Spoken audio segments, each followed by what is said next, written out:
Warahmatullahi wabarakatuh. Namo Buddhaya, Shalom.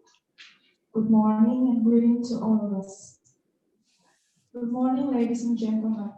We're delighted to welcome you to the 5th International Conference of Interreligious and Intercultural Studies organized by Hindu University of Indonesia in collaboration with ICIIS, IP, and IFSU. My name is Putri Arianti and I will be the master of the ceremony today. It's an honor to me to introduce and welcome the guests. The Honorable Indonesian Minister of Public Works and Housing, Insinyur Muhammad Basuki Hadi Mulyono, that represented by Head of Regional Infrastructure Development, Insinyur Hadi Sucahyono, PhD. The Honorable Major of Denpasar in the Bagus Matra, that represented by Anak Agung Ngurah Mataram. The Honorable Mr. Professor Dr. Phil Iketut Ardana as the Chairman of Yayasan Pendidikan Widya Kerti. The Honorable Mr. Professor Dr. Veterinarian Imade Gambiasa as Rector of Hindu University of Indonesia. The Honorable Rakan Ketut Lachmi Wijendra Andra from A. Meren, Purnawati, Sachi Andu, Grace Roberts, and Iwayan Muka as the speakers. The Honorable Mr. Vicky Sofian, Ms. Yeti Maunati, Ms. Sri Sunarti as moderator of plenary sessions. The Honorable Mr. Hakan Gulerce, Mr. Nestor Castro as host for parallel sessions. And also, we welcome all participants of 5th International Conference of Interreligious and Intercultural Studies participants. Dear ladies and gentlemen, before starting our agenda, let me explain the agenda schedule of this event. The first agenda is singing the national anthem, Indonesia Raya. The second agenda is invocation that will be delivered by Mr. Bagus Watama. The third agenda is opening speech that will be delivered by Mr. Professor Dr. Veterinarian Imade Gambiasa. The fourth agenda is keynote address that will be delivered by Indonesian Minister of Public Works and Housing that represented by Head of Regional Infrastructure Development Agency, Insinyur Hadi Sucahyono, PhD. The fifth agenda is plenary session that will be moderated by Ms. Yeti Maunati and discussion will be led by Ms. Sri Sunarti. The sixth agenda is plenary session 2 that will be moderated by Mr. Iketut Ardana and the discussion will be led by Mr. Vicky Sofian. And then at approximately 12:30 we will have a lunch break for 60 minutes. The next agenda is the participants will be divided to parallel session A and B according to the schedule after the lunch break. The eighth agenda is summary that will be delivered by Mr. Vicky Sofian. And the last but not least session is vote of thanks from Mr. Professor Dr. Phil Iketut Ardana as the chairman of Yayasan Pendidikan Widya Kerti. For a brief moment, we would like to invite you, all of you, to sing Indonesian anthem Indonesia Raya. Ladies and gentlemen, you are kindly requested to sing along, but please keep your microphone muted. Thank you.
invocation.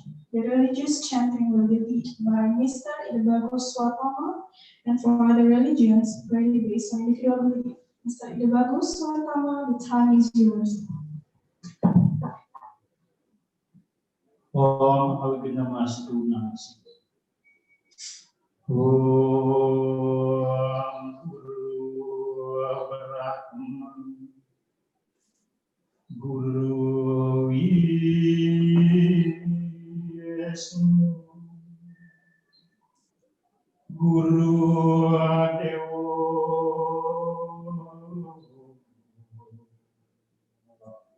Maheswara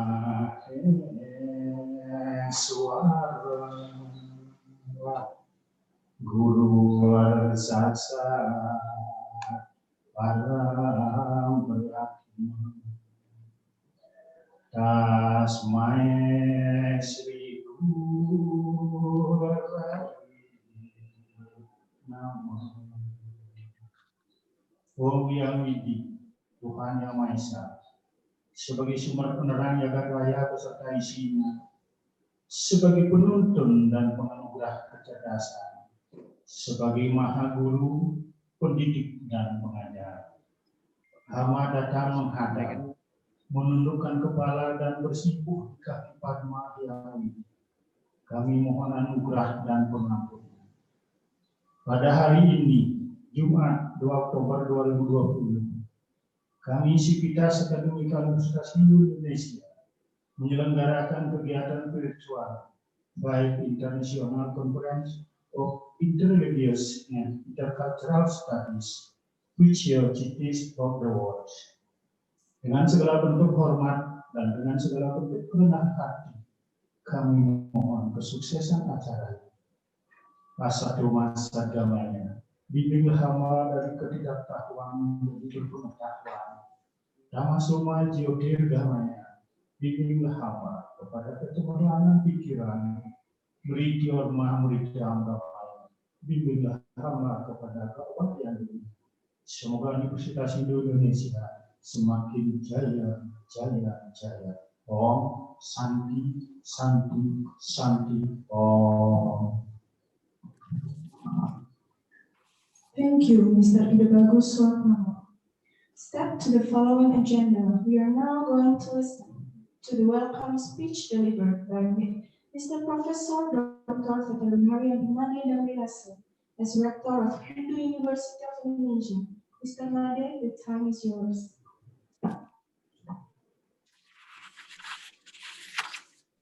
Om Swastiastu. Assalamualaikum warahmatullahi wabarakatuh. Dear all participants, ladies and gentlemen, good morning.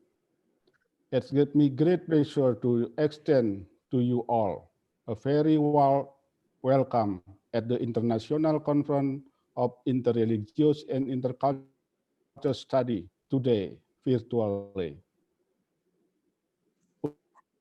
Universitas Hindu Indonesia would like to say how grateful we are for the all parties to convene virtually in this international conference of interreligious and intercultural study with an insightful theme, Future City of the World. This conference is one of the academic activities at the Hindu University of Indonesia, and also a part of the 57th anniversary our university, Universitas Hindu Indonesia, University of the Balinese people. Today, there are more than 20 papers will be presented virtually organized by Universitas Hindu Indonesia in collaboration with Indonesian Consortium for Religious Studies, Universitas Gadjah Mada, Yogyakarta. Thank you very much for Pak Diki Sofyan for the sustainability collaboration with the Universitas Hindu Indonesia. Second, collaboration with the LIPI Jakarta. Thank you, Bu Yakti. And then also collaboration with the association, IPSO. The greatest academic issue that will be discussed in this forum are the general and specific issue in the city. Would like to express our gratitude to the Honorable Bapak Menteri Pekerjaan Umum dan Perumahan Rakyat,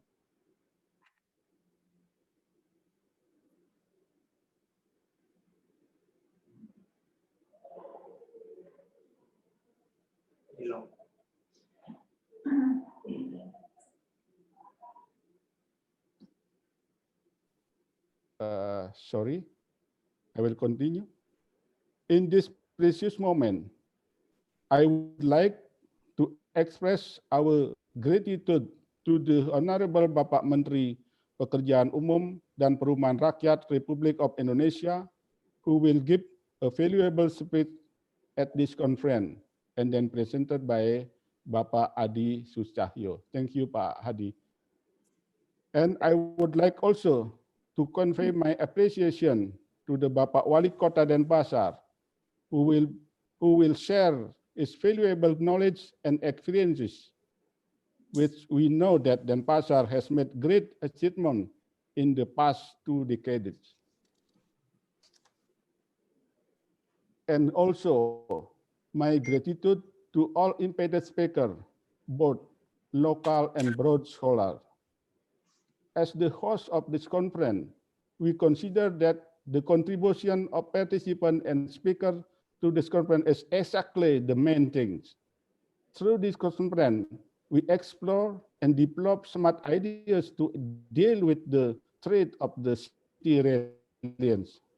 We do hope that the conference could be an academic discussion for scholars from various fields of the interest and get the noble goals.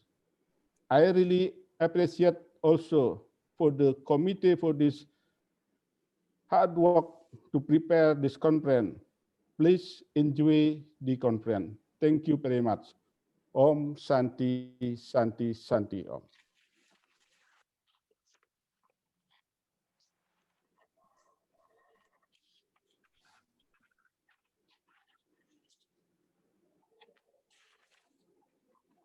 Here are the keynote speeches from Indonesian Minister of Public Works and Housing that were presented by Head of Regional Infrastructure Development, Mr. Insinyur Hadi Sucahyono, PhD, and will be moderated by Mr. Diki. Mr. Diki Sobian, MP, MA, PhD, is a lecturer and researcher. From 2011 until now, he teaches Indonesian Consortium for Religious Studies as core doctoral faculty at Gajah Mada University. Mr. Diki, the time is yours.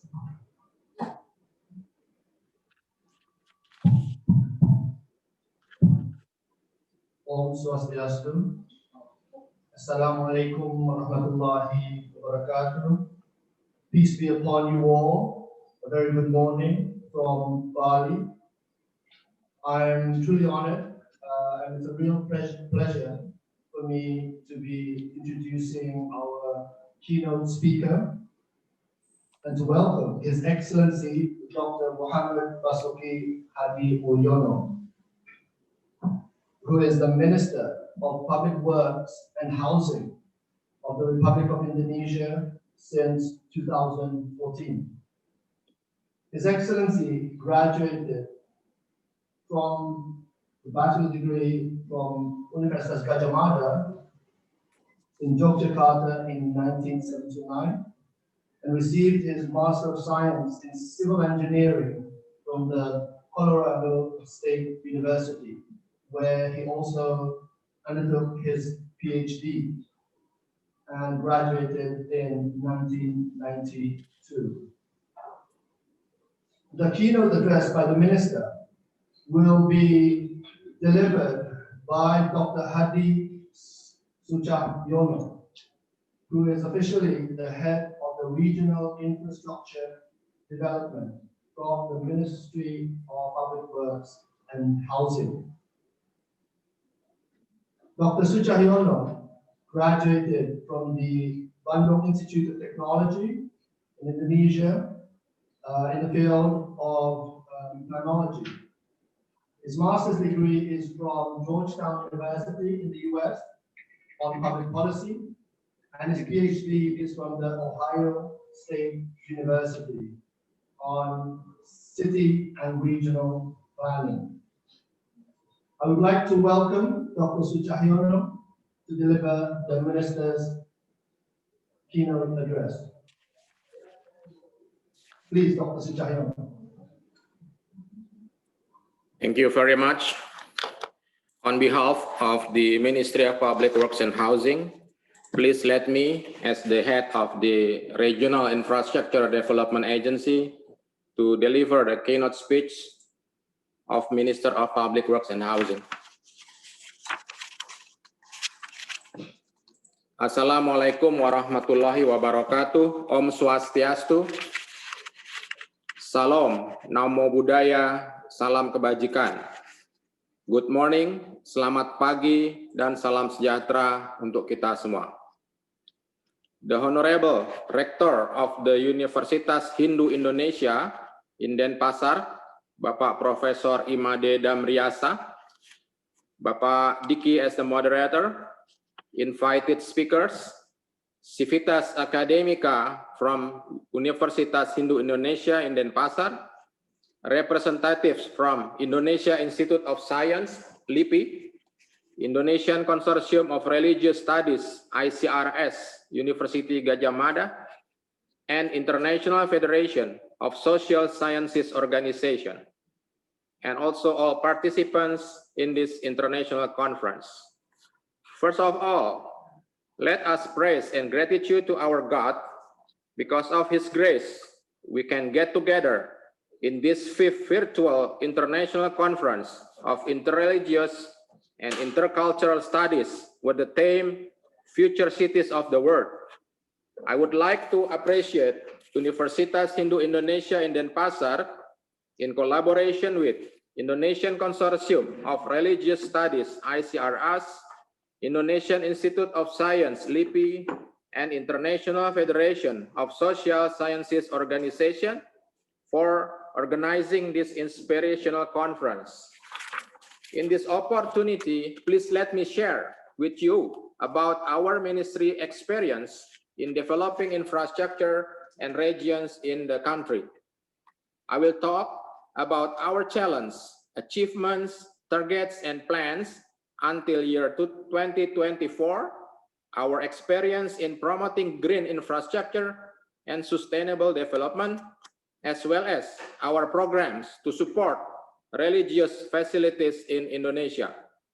Hopefully, this can give more contribution to Indonesia and global sustainable development. Ladies and gentlemen, recently, Indonesia is the 16th largest economy in the world by nominal GDP in 2019, and the 7th largest in terms of GDP based on purchasing power parity. The COVID-19 pandemic has affected the national economic growth. In the second quarter of 2020, Indonesian GDP growth contracted to -5.32%. The lowest GDP since the first quarter of 1999. However, we know the negative economic growth happens in many countries, but Indonesia was slightly better compared to, for example, with a deeper fall in Malaysia and South Korea that shrank by -17.1% and -9.9% respectively. The pandemic COVID-19 has impact on Java Island as the largest GDP contributor to the national. Java GDP has contracted by -6.69%, followed by Bali and Nusa Tenggara with -6.29%. Under this condition, infrastructure development is one of the strategies that can provide leverage to the national economic recovery.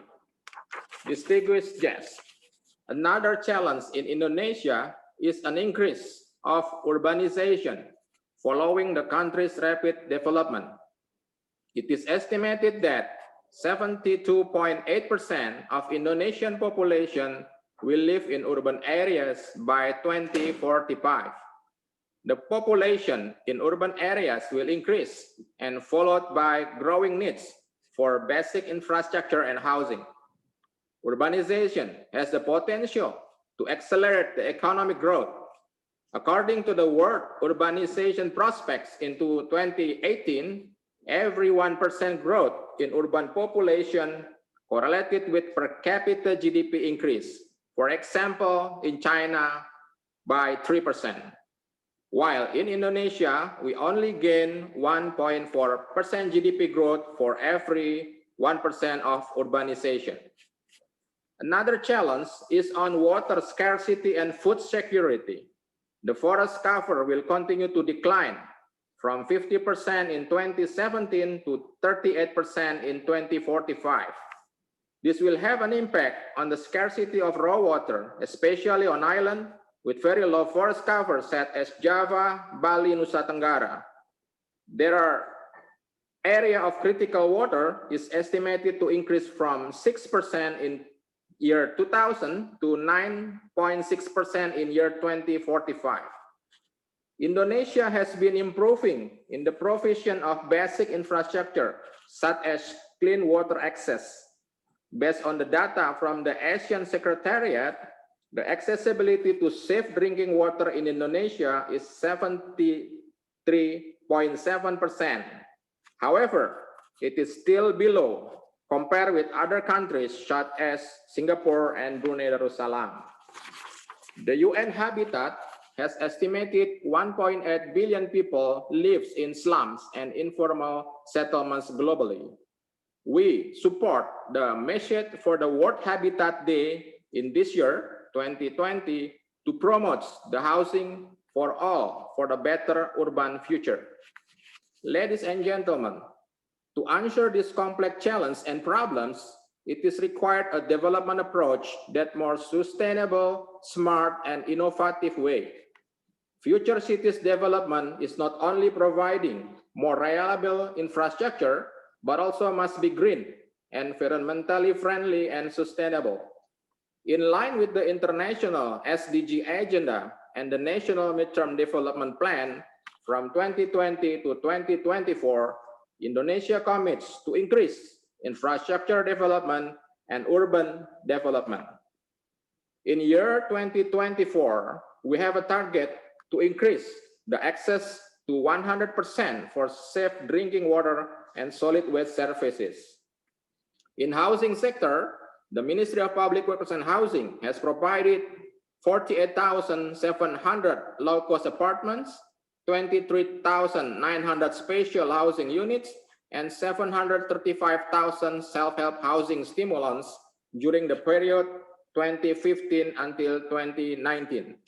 We want to provide 51,000 low-cost apartments in year 2020 until 2024. We have provided infrastructure for economic development to support connectivity.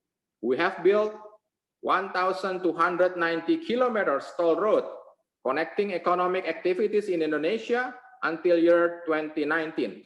And we will construct 2,500 kilometer toll road and 3,000 kilometer national road until year of 2024. For food and water security, we have constructed 61 dams during 2015 to 2019 period, and we will continue to build the same number of dams until year 2024 that can provide raw water to 50 cubic meters per second. Our ministry has also developed 2,100 kilometers irrigation networks, and we will build more next year. To support national food security and ensure food supply, we are developing a food estate in central Borneo. The development includes rehabilitation and improvement of the irrigation networks, which will be started at the end of this month. We have developed urban infrastructure in order to improve the city quality and productivity. The Ministry of Public Works and Housing has reduced 32,000 hectares of urban slum areas in 2019 from 38,000 hectares in 2014. The slums upgrading includes restoration, renovation, resettlement, and provision of basic infrastructure in order to achieve our target to have a zero slum. Dear all honorable participants, in addition to support the nation's economic recovery impacted by coronavirus, we have implemented cash for work program, or we call it Program Padat Karya Tunai, as a quick response for those who need jobs, as well as to improve the economic condition. The programs involve the community or local resident as development actors for small-scale infrastructure, labor-intensive or simple work that do not require technology. We have allocated 11.3 trillion rupiah for cash for work program or Program Padat Karya, and has absorbed 445,000 workers in 34 provinces. These activities are acceleration of improving irrigation water channel, operation and maintenance of irrigation networks, as well as road and bridge preservation, community-based drinking water and sanitation, waste disposal using reuse, recycle system, and improving the quality of housing.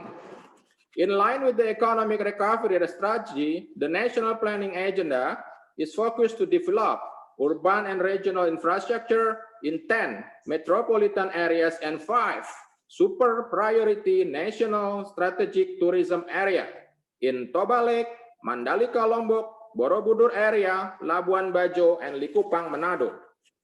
Ladies and gentlemen, green and sustainable infrastructure has been our principles to develop public works and housing infrastructure. We have been doing every step of development, starting from planning, design, construction, operation, and maintenance, by protecting and saving the use of natural resources. For the implementation of the green building and green site, the buildings, for example, in the Ministry of Public Works and Housing complex were built with more green spaces, zero runoff water, integrated waste management, rainwater harvesting, integrated pedestrian and disabled path, using mechanical, electrical, plumbing system, and using solar panel technology. Our main building in the office has been awarded Green Ship Platinum from Green Building Council Indonesia. We have initiated the certification of several road sections, including toll roads, based on the Green Road principles. For example, Pandaan Malang Toll Road in East Java, with 38 kilometers length, has received Green Toll Road Indonesia certificate with the Gold Plus level by Green Infrastructure and Facilities Indonesia.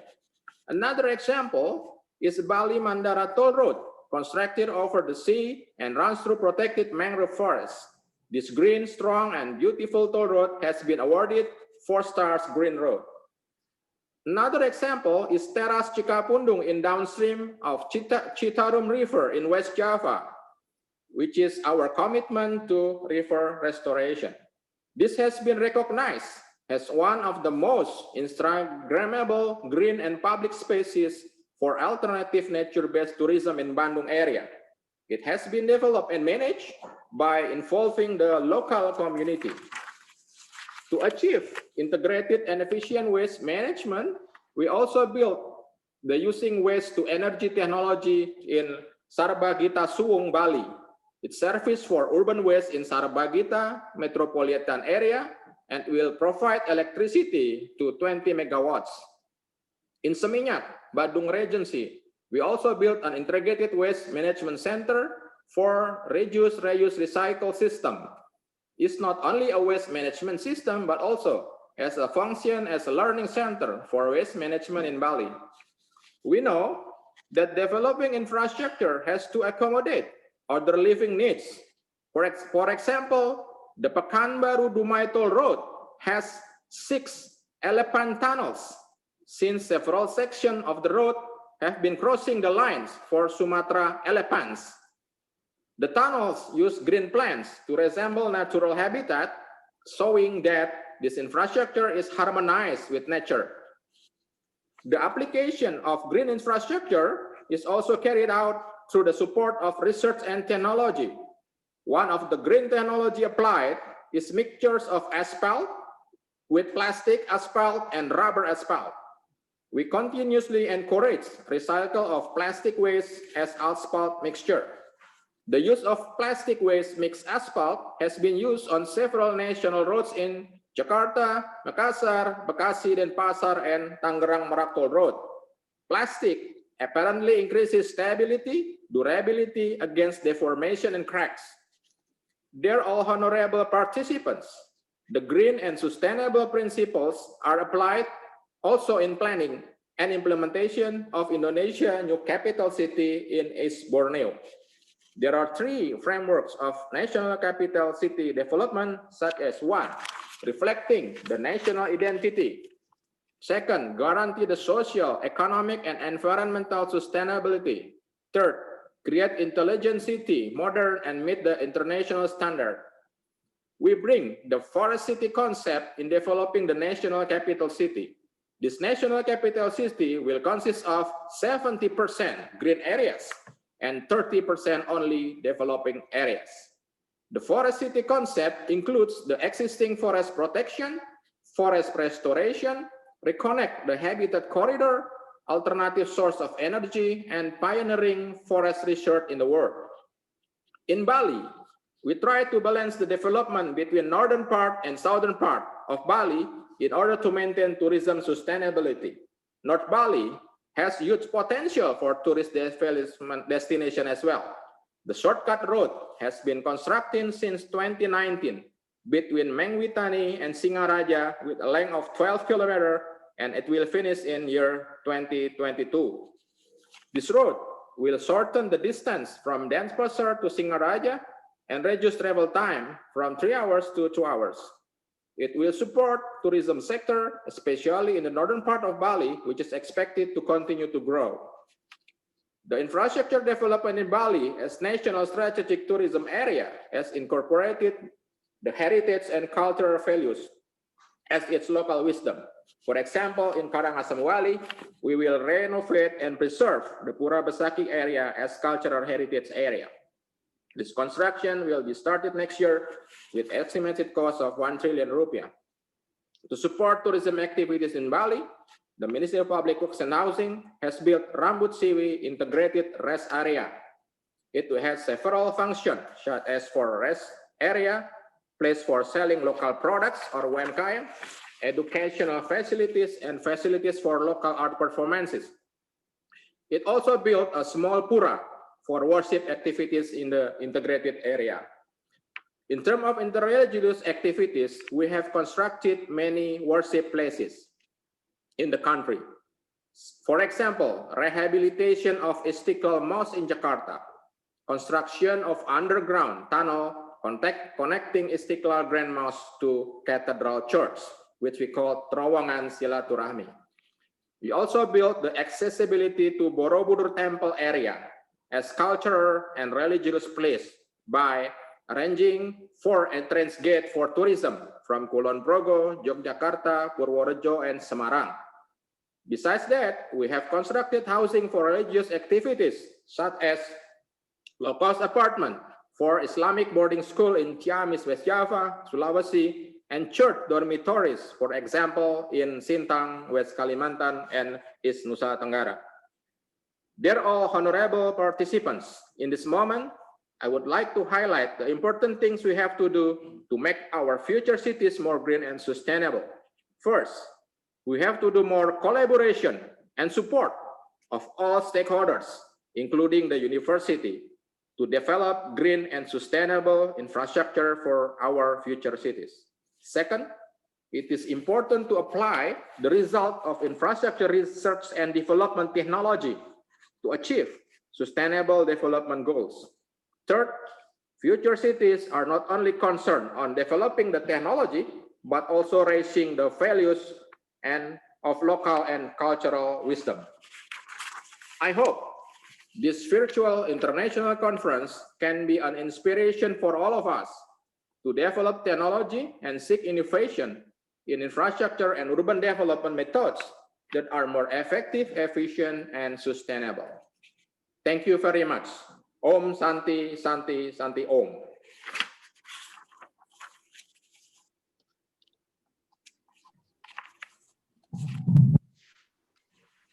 I thank His Excellency Dr. Sucahyono for his fascinating presentation of the keynote of the Minister of Public Works and Housing.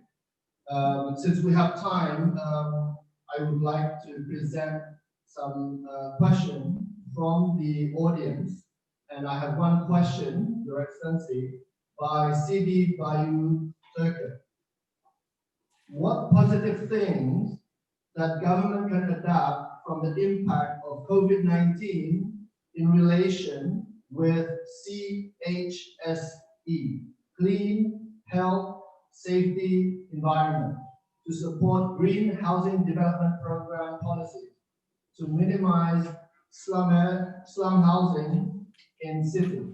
And how do you collaborate with all of the related stakeholders? Thank you very much. Yeah, thank you very much for the question. Yeah, I think there is positive things about this pandemic, COVID-19. For us in the office, yeah, for example, now we seek to have a new design of the office and the rooms in the office. For example, now we have to keep distancing between one and another staff. Yeah, another positive things. Yeah, we are now living better. Yeah, for example, healthier. So every people coming to the buildings in our office must be checked with the protocol health. For example, the security guy will stop the people and check the temperature, tell them to wash hands, and also asking them to keep distancing in the office. So I think that's the positive things of the pandemic. Thank you. Your Excellency, among us, the participants and speakers, we have members and the executive board of the International Council on Faith for Urbanism. And we just held a two-day workshop on faith and urban resilience. What is your reflection on the need to include faith and culture in maintaining the principles of urban resilience in the cities throughout Indonesia? Yeah, thank you very much. Yeah, this is for us is experience, yeah, learning experience by doing. So for example, like I said before, the response, quick response for us is to provide the cash for work program, yeah, what we call the program Padat Karya. So I think we also combine the factor of the needs in the field for the jobs and also the needs to recover the economy. And we also practice the health protocol and also improving the local wisdom. Yeah, as I said before, we also develop many religious facilities, yeah, for Islam facilities, for Christian facilities, for Hindu facilities, for Buddha facilities, like I said before. So I think this is very good, interesting for us. We combine every aspect, yeah. We have integrated planning, we have integrated projects in the field. We combine all these things, health, culture, religious, and everything. Thank you.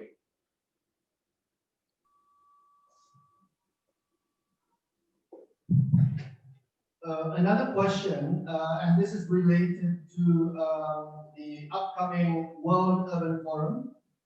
We attended the 9th and 10th World Urban Forum in KL in Abu Dhabi. What would be the main agenda for the Indonesian representatives in the 11th World Urban Forum in Poland? What are the specific issues and best practices that Indonesia could contribute to the discussions on the Urban Forum? Okay, thank you very much. I personally always participated in all urban forum in the world. However, the one in Abu Dhabi, I could not attend that one, but I follow the issues discussed in the Abu Dhabi Urban Forum. I think we still have homeworks, yeah, like tomorrow, 5th October, we celebrate the Habitat Day in Surabaya, yeah. So the UN Secretary of UN Habitat will come, Ibu Maimunah, to Surabaya. And I think it's a good event for us to also express our need to renew the issues that we face this time, yeah, after we facing the pandemic 19 case. So I think we have to renew, yeah, the agenda, yeah, associated with the case of COVID-19. Thank you very much.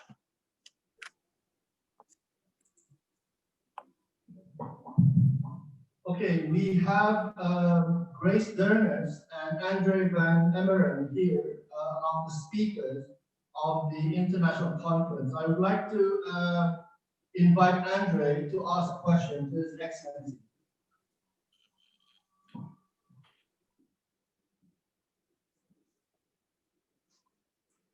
Please unmute yourself, Andre. Or can we have the host unmute Andre? There we go. It's unmuted. Thank you, Dickie. And there is a question in the chat from someone around housing. But thank you very much for your presentation. I think from the faith's perspective, and I appreciate your response. What I'm concerned is, and this is an agenda that we're picking up globally, is that faith communities have more of an opportunity to participate in some of the conversations that are around the built environment, that are around the communities, that are around how people in informal settlements are cared for and those kinds of things. And so I'd be very interested to hear some of the stakeholder relationships, stakeholder engagement kind of strategies that you have, and how faith communities can be more actively involved in those conversations. So for us, it's not only about houses of worship and those kinds of things, but how we can actively be involved and be seen as a stakeholder in these conversations. Okay, thank you very much. I will give you the example of the rehabilitation of slums, yeah, slums improvement, yeah. In the program of slums improvement, we invite many facilitators in the field. So here I also invite the students in Universitas Hindu in Denpasar, whether they're interested in participating as the facilitator in the field. So the task of the facilitator, they go down to the community, they discuss with the community, they absorb the community aspiration, what kind of need from the community, and they define the planning for the future about the infrastructure, about the living condition, and others. So I think the role of the facilitators in the field is very important. Yeah, many facilitators uses in the field, like in each kelurahan. Yeah, so at least one kelurahan has one young facilitators to absorb the community participation. Thank you. Thank you. Excellency, that was Andre from Building for Better Community based in Melbourne. The next question is from Grace Derners, who is based in Los Angeles, and she heads the Urban Hub organization, and she's the co-director of the International Council on Faith for Urbanism. Grace?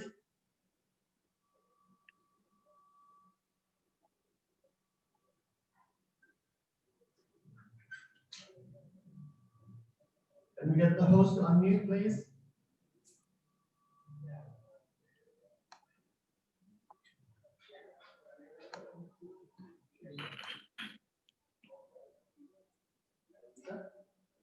Grace, can you unmute?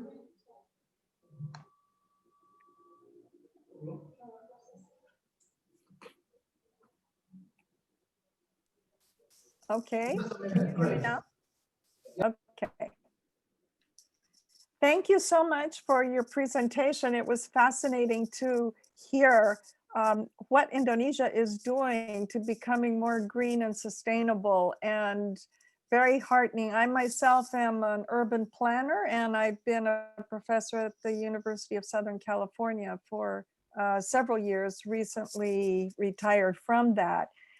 My question actually has to do with an issue that I've been teaching about and trying to get a handle on, and that is the large-scale urban developments that are taking place in our cities.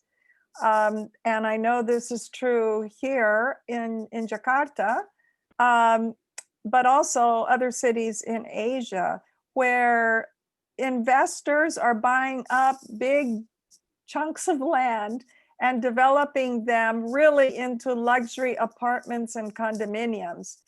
And the people who are displaced really don't benefit from that development.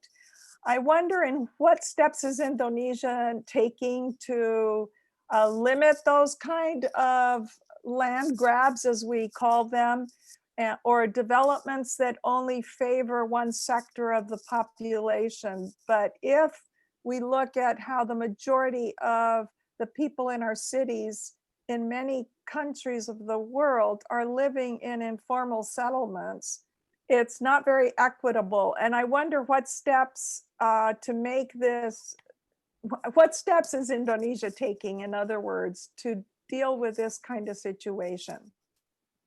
Thank you very much. All right, thank you very much. So you are now in the United States? Yeah, I am. In the United States? Okay. I'm in Los Angeles, yes. Right Los now, Angeles, yes. so Thank you. it's very Yes. big city, yeah. Very big. And also has a big percentage of land grabs here. How is the Disneyland? It's open yet, Disneyland in Anaheim? Not quite. You have to Not wait. quite. I missed that one. I went there 20 years ago. Please, you are welcome. Anytime, let me know and I'll take you there. All right, thank you, Miss. All right, it's very interesting, yeah. We don't want to have a gentrification. We don't want to displace person, especially the indigenous person in the city. So our approach is one, to see the living condition, whether they have a formal status or informal status.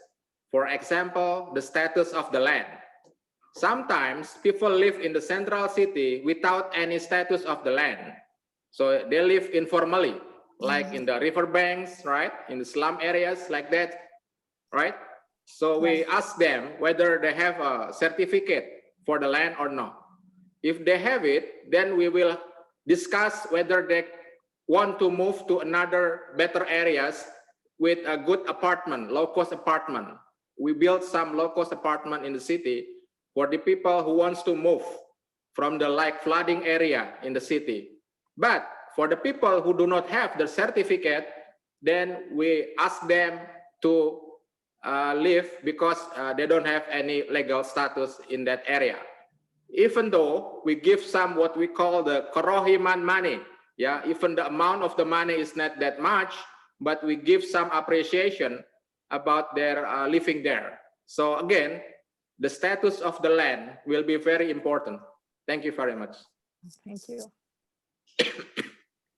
Can I call upon Utari Fipri Yanti to ask His Excellency a question regarding the global pandemic?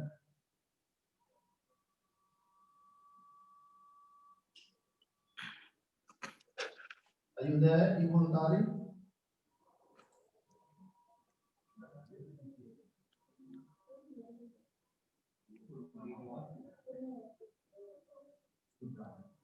Okay, if not, I will just read out her question.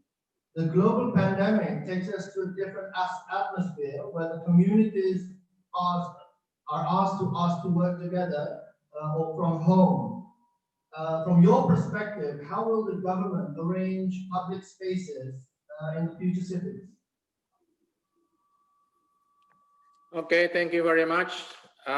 Yes, working from home. It's interesting case, yeah, now for us, yeah.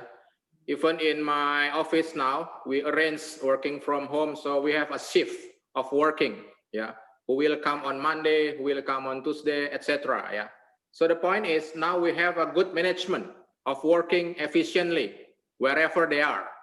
They can work in the office and also they can work at home with the same product. So the key is the product. We keep going with the result-oriented, product-oriented, even they work at home. The other interesting is for us, yeah, it means that we need to have supporting facilities. For example, in my office now, we need to have a strong connection with the internet, yeah, because now everybody needs the internet connection. So I hope when they live working from home also, the other ministry, like Ministry of Communication, Ministry of Education, Ministry of Home Affairs, also give some facilities for the people who work from home, including students, to have a better connect internet at home. So I think this is the new approach for us, how we can improve the facilities, not only in terms of the physical infrastructure that we can see, but also the internet is also the important one. So I think that's my suggestion. Thank you. Thank you, Your Excellency. The next question will be posed by Professor Diana Butler, who is an American but based in the Udayana University. She is an associate professor in the Faculty of Humanities. Diane?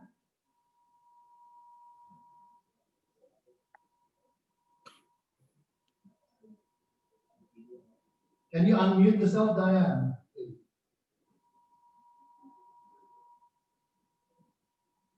We can't hear you yet. Yes, go ahead.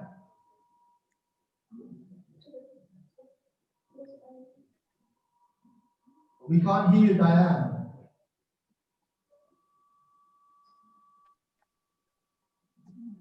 We can't hear you yet, Diane. I'm sorry.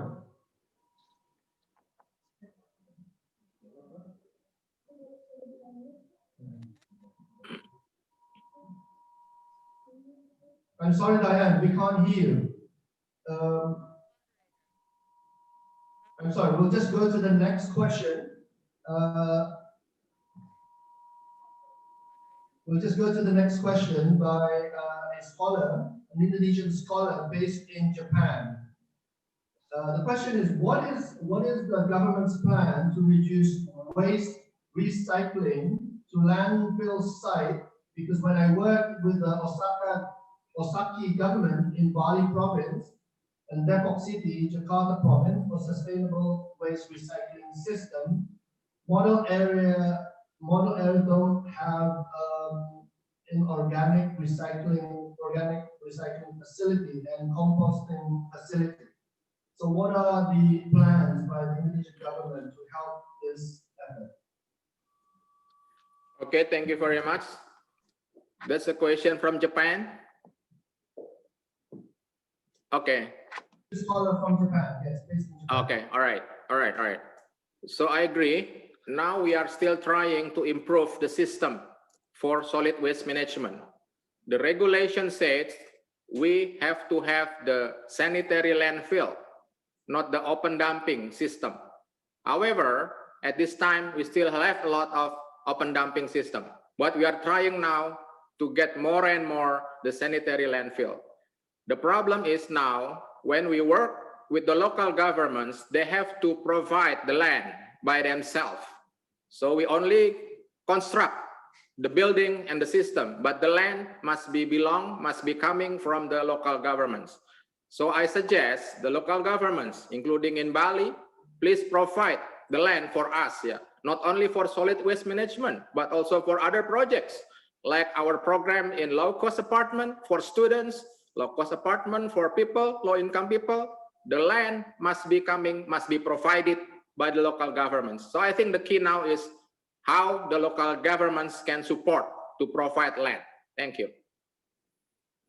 There is a question from a scholar based in Bali, basically asking what the government will do in terms of overcoming the pandemic and how things will be in the new normal in terms of the changes in the plans for infrastructure development, housing, and so on.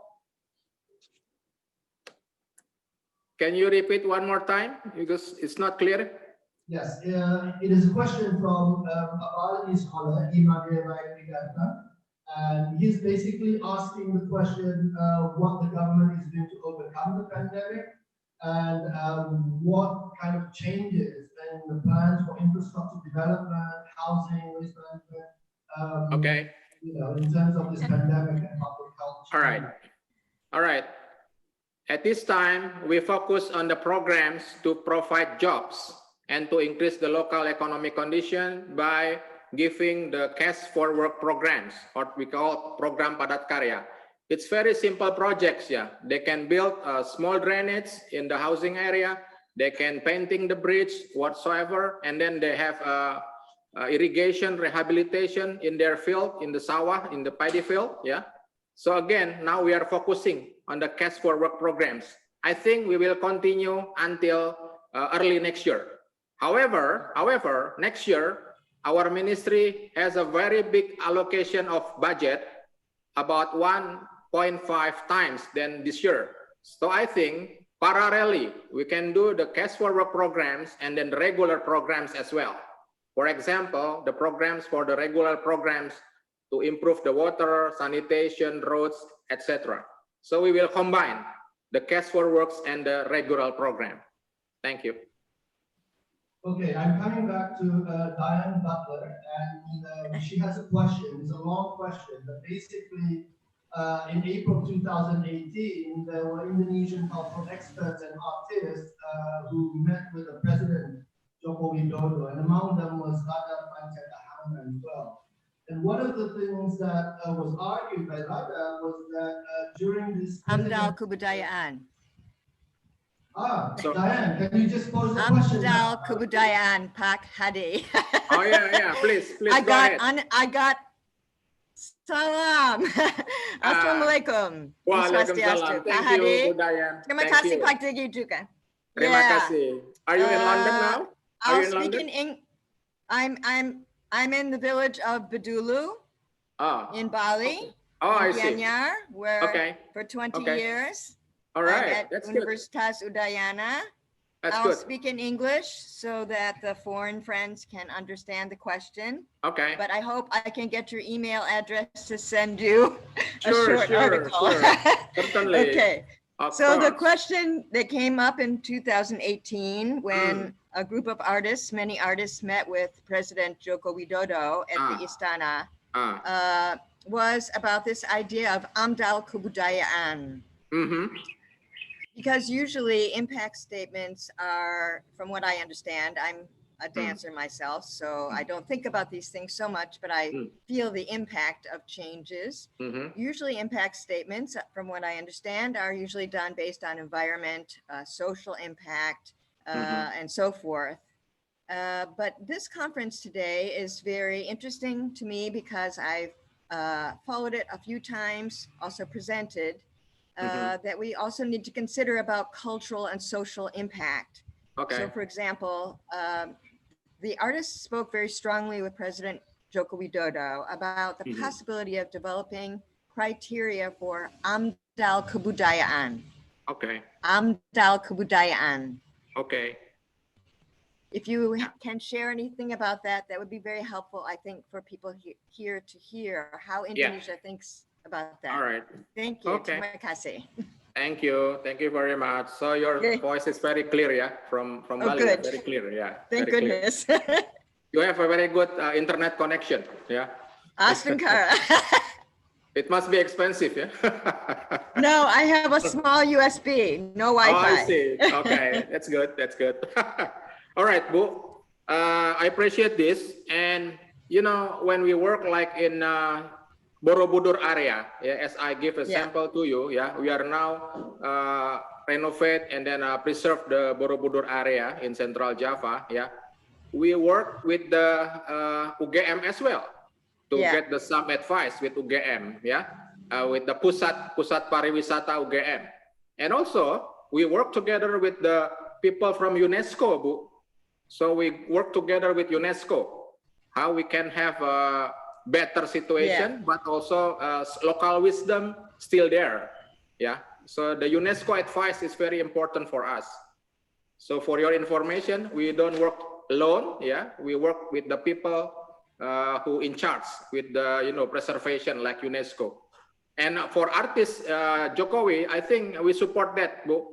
But unfortunately, I'm not the artist, Bu. So I will contact them. The question is about the Amdal Kebudayaan. How infrastructure relates to cultural connection. Yeah, I met several times. I met several times with Pak DG Kebudayaan. You know, Bu, DG Kebudayaan in Kementerian Pendidikan, Bapak Farid, yes. And we have the same view on that one, Bu, AMDAL Kebudayaan, So it's not about physical condition, but it's about social condition. I agree with you. While still working on it, Bu, with DG Kebudayaan, I will talk again with him, Bu. If you want to join with us, I will be happy, Bu, to discuss together with you. And the friends at University Malang at EC Solo are also interested. Oh, great, So great. I hope UGM also would be. That would be beautiful. Oh, great. Okay, we can get together and eating ayam betutu maybe someday. Zoom. Thank you, Bu. Terima kasih. AMDAL Kebudayaan. Really thank you, Pak Hadi. Thank you, Pak Diki Bu. juga. Thank you, Very much. There's been a lot of questions here, Your Excellency, and I'll just pose you one last question from Jasak Putu Yogi Andari. Talking about sustainable living, we do have sustainable living culture in Bali. Every family used to have teba, a backyard land where we compose all our organic waste, plant some veggies and trees and raise animals. Basically, it's sustainable living. But now we don't really have it anymore due to housing development. I think what's important is to make people start sustainable living from home. So does your ministry have a program like this, or is considering something like this, that we can really start from home and develop it at the nationwide level?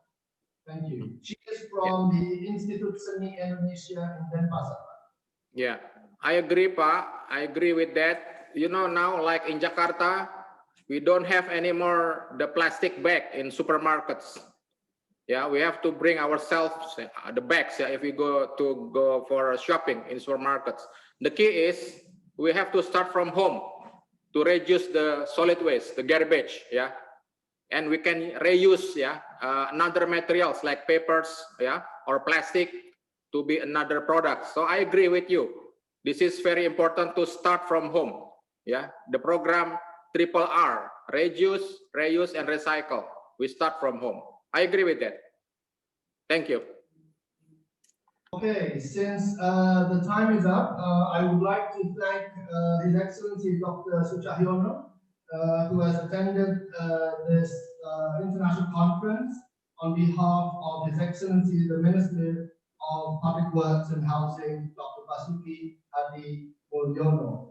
And as you mentioned, Your Excellency, you will be sharing or you wouldn't mind us sharing your email to the participants if we do have any extra questions.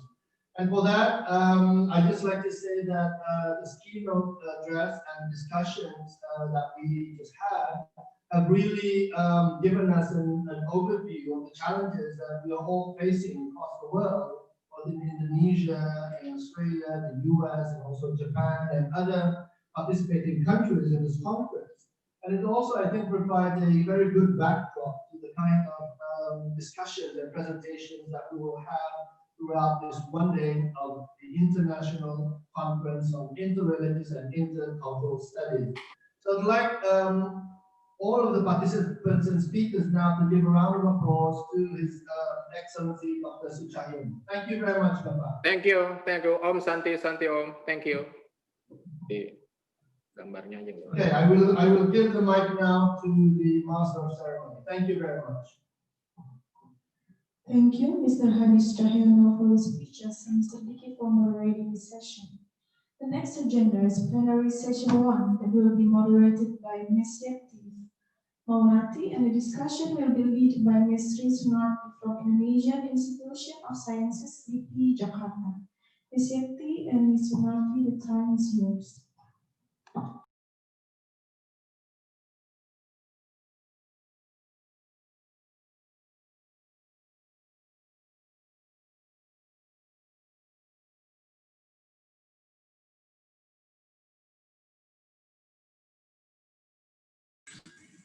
Okay, thank you very much. Good morning, ladies and gentlemen. Assalamualaikum warahmatullahi wabarakatuh. Om Swastiastu. So for this first plenary, we will have 4 speakers. The first one will be the mayor of Denpasar City, but will be represented by Anak Agung Murah Mantra. So Ida Bagus Rai Mantra cannot join for this morning, but will be represented by Mr. Agung Murah Mantra, Anak Agung Murah Mantra. And the second one will be Dr. Insinyur Ngakan Ketut Aswin Dwi Chandra, MA. And the third one will be Andre van Emiren from Melbourne. And the fourth one will be Purnamawati, PhD from Japan. And the discussion will be Dr. Sri Sunati Purwaningsih from the Indonesian Institute of Sciences. So every speaker except Ibu Narti as discussion only have 7 minutes, but every speaker will have 15 minutes for your presentation. And audience, if you want to ask a question, you can put it in chat. And later on, maybe you can also have time to talk directly. But now let me invite the first speaker will be Mr. Anak Agung Murah Mataram, Kadis Kebudayaan Denpasar City. So he actually start to become the Kadis on 2017, and he will talk about smart city implementation in the context of cultural city development. So, Mr. Agung, you will have 15 minutes and time is yours.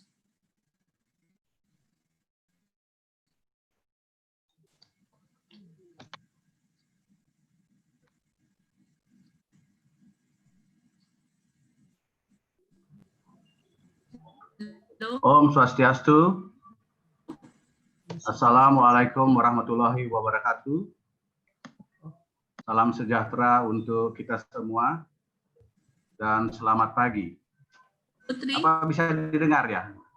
Bisa didengar? Bisa didengar loh? Bisa, Pak. Putri? Ya. Actually, Mr. Anak Agung. Kristen kok. Kita bisa dengar Pak Mataram. Bisa didengar ya? Bisa nggih. Ya, bisa sekarang. Silakan. Ya, bisa didengar ya?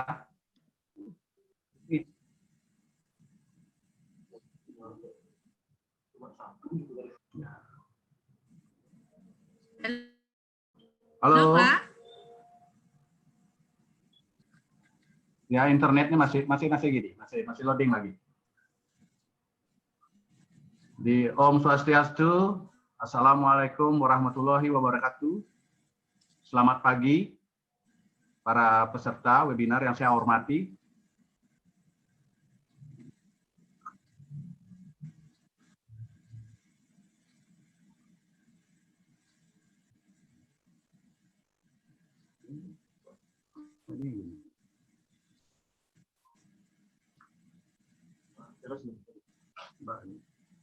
Halo, bisa didengar ya, Bu? Halo?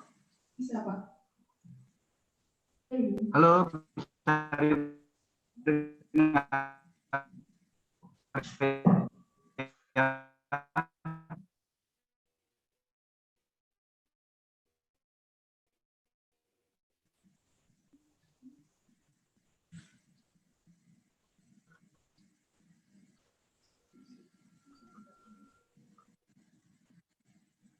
Halo? Halo, Halo? Pak Mataram. I cannot hear anything. Halo?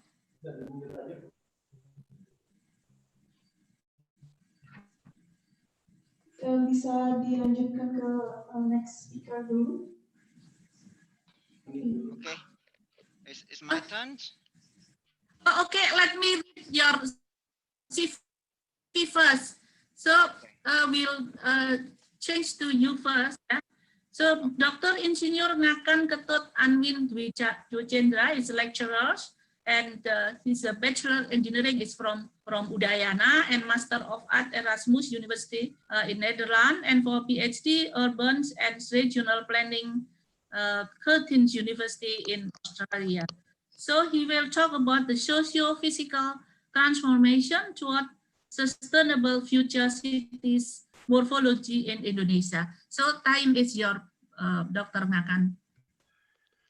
Okay, thank you Bu Yeti Maunati ya. The Honorable of Minister of Public Works and Housing, and also thanks to Unhi, to Pak Rector, thanks to Diki, to Grace, and all of the Honorable of audience who are joining this virtual meetings. Yes, my name, you can just call me Aswin. Yeah. I have a long name. I'm from Udayana University. Yeah, I would like to thanks for this invitation to be speakers in this virtual conference. The topic that I would like to share to all of you is about how the social physical transformation towards sustainable future system morphology in Indonesia. This presentation is part of my research that is continuous from the first research that I already saw on workshop series. Okay, how we do understanding the city morphology there. Dear participants, we have observed very rapid social transformation process in urban area. This is change the morphology in Indonesia cities, most in Indonesia cities. These things coming is very high when is implementation of regional autonomy in Indonesia since 1999. Remember that when we are understanding city morphology, cannot separate from the physical form of the city, which is formed by physical environmental condition and also formed by the community dynamic social, culture, economic interaction. Against that, I would like to highlight that we talk about the city morphology can be seen from evolution of the story on the past city, and the second from the city design for the present, and also urban planning for the future. There's three parts: the past, now, and also the future is have to see the city morphology. We can see that when we talk to morphology, you can see physically from visible things, but the other hand also is store culture is there, historical meaning is there, and it's more abstract, which is the reason for this existence of morphology. Yeah, let we see how our country in Indonesia. Yeah, it's like the minister said.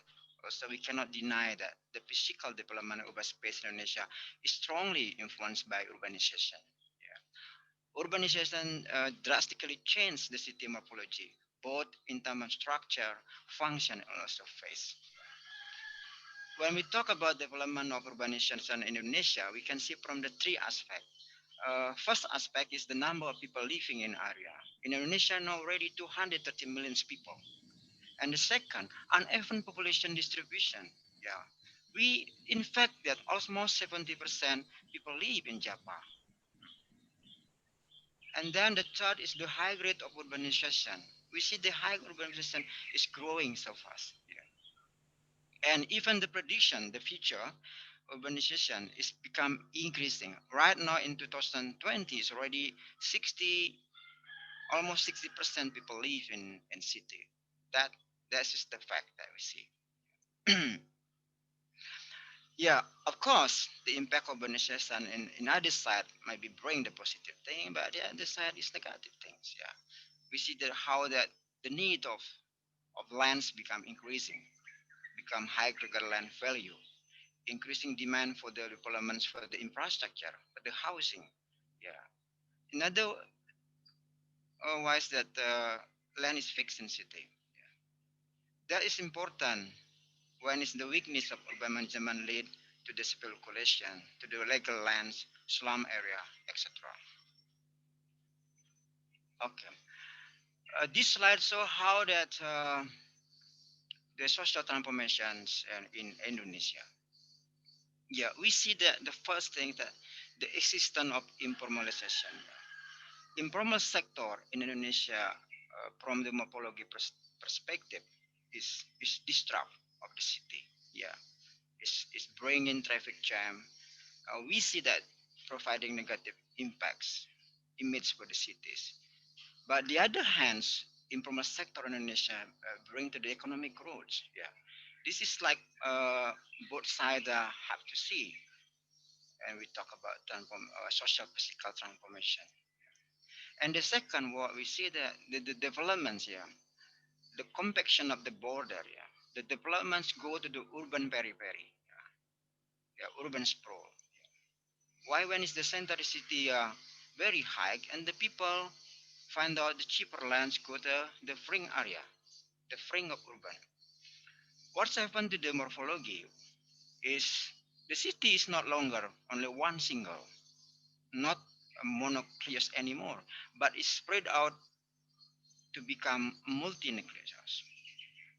What the impact? Yeah. The villages in the suburb actually turning into the new center of urban activity. Yeah, this is have to be careful without good planning. And then what is the problem? The agricultural lands to be converted, yeah, to the developed lands in order to respond of in housing infrastructure needs. Yeah. Number three is elimination of green urban space. Yeah. Like Minister said as well, we realized that the green open space year by year is eliminated in the city. Yeah.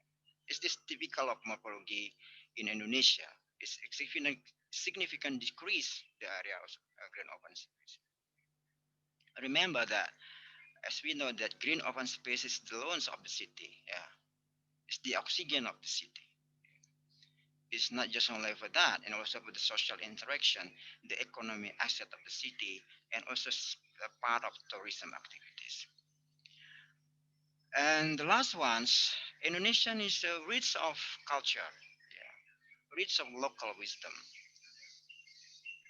Based on my research, the local wisdom is very unique, distinction each other. That is bring positive impact to the city, yeah, to bring impact to the self-conservation, bring impact to the beauty of city, the culture of city, and become spirit of city, become distinction of city, unique of city. But the other thing also we realize in some part of Indonesia, in some city in Indonesia, this local wisdom also have limitation, give limitation to the use of city special, to use optimally the land. That's why we will see that some city developments is very easy to see go to the fringe area. This is some picture, some image phenomena in social physical transformation in urban area. I just choose the image from Bali, yeah, from Denpasar. Yeah. We realized that Denpasar is so beauty, but the other side we still have problem and traffic congestion, uncontrolled developments, high rise of land, and also urban sprawl. And we still have some part of slum area. Although this kind of thing is small percentage in the Denpasar Bali. And I think in other cities in Indonesia maybe more. And how the local wisdoms, like in Bali, for instance, based on my research, the local wisdom brings very good to keep the nature, the unique of city, and become the identity of city, spirit or knowledge of city. But in another way, this local wisdom sometimes bring the traffic congestion, bring and need more space in the city, take space, and also give limitation to use city special and city development in urban. That that is a two side that we have to see in order how the good strategic, the best strategic for the future urban cities developments regard to the urban morphology. Okay, let me see how the effort of spatial planning in Indonesia. This what I'm looking from the long time ago that whether the spatial planning, the social transformation, I mean, shift to morphology in Indonesia, but impact it's not yet. Yeah, looking from what? Looking from urban spatial structure, efficiency in urban function, and also aesthetic of the city. Why? Because the regional spatial plan as instrument to guide the city development is not yet function optimally. Yeah. It's a lot of cities, they don't have the very detail of plan. They just stuck on regional spatial plan. They just stuck in the city plans. But when we talk about the spatial planning, have to be very, very detailed. Go to the zoning regulation, and then it's very easy to implementation. Yeah. Okay. So I saw that 8 past practice weakness in the implementation of spatial plan in Indonesia. But I think right now some of this practice already changing. For instance, like the first, it's more like toned down in centralized government system. In the past, it was like that, and it's not shape our morphology is better. Second, the role of government is dominant. Yeah, we see that we have autonomy, but still the role of central government is still remain. Yeah. Sometimes tend to ignore the part of other stakeholders. Again, some planning is more just focused on aspect economic growth rather than protecting environment equality and public safety. It's not just only the planning, even the implementation itself. Yeah. The planning is there, but in fact, the implementation, sometimes planning is unaware of protecting environment, inviting culture, inviting the public space. We see that also the limited of integration. Yeah. Indonesian try to integrate all of aspects, but still without very detailed design between the building infrastructure. It's hard to understand for the investor, for the stakeholders. Detailed spatial plan is not equipped with zoning regulation as instrument development controls here.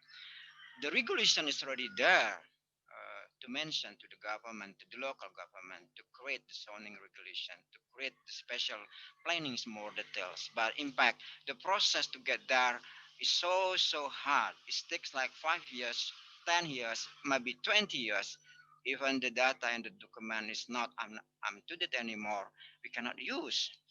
Yeah. Why that is happen? But this instrument we need in order to control the urban morphology in Indonesia. That's also some question that is coming from my research. The spatial planning and implementation not sufficiently escorted by effective local leadership in realizing the efficient developments. That is the fact. Yeah. In mostly some cities happen this one. In other cities, some cities very good, but based on my research, mostly cities doesn't have this very little spatial plan. Yeah, for instance, like in city in Bali, in Denpasar, that I just have this image to show how this develops so fast. 100 hectares developed per year. Yeah, yeah. How that this is the morphology in Indonesia. We see that instead of the unique the culture of city, but we see that how the conversion of green land, reduce green open space. We still have development in free urban area, urban sprawling. We still have slum area as impact of the growing of the city, impact of the urbanization. Without the detailed spatial planning, I wonder, without the instrument that is easy to apply, I wonder the future of the cities will be give the rest one. Yeah, right now in 2019, it's already 61% developed. We still have almost 40% not developed. How to keep in the future? That is the big question. It's challenging for us. In case like in the city in Denpasar, the going to the fringe of area is creating populations to the border, east part to the Gianyar, like in Batu Bolan and north part, and then the western part, and that's why the population growing more than 1 million, more than 2 millions, and it's become metropolitan region. That now we call it metropolitan region Sarbagitan. Okay, and this slide, just like proposed here, is one proposed the instruments. Yeah, we believe we know that the land consolidation or land adjustments is the first time it's developed, designed, and also the first time implementation in Bali in 1981 in Renon Denpasar.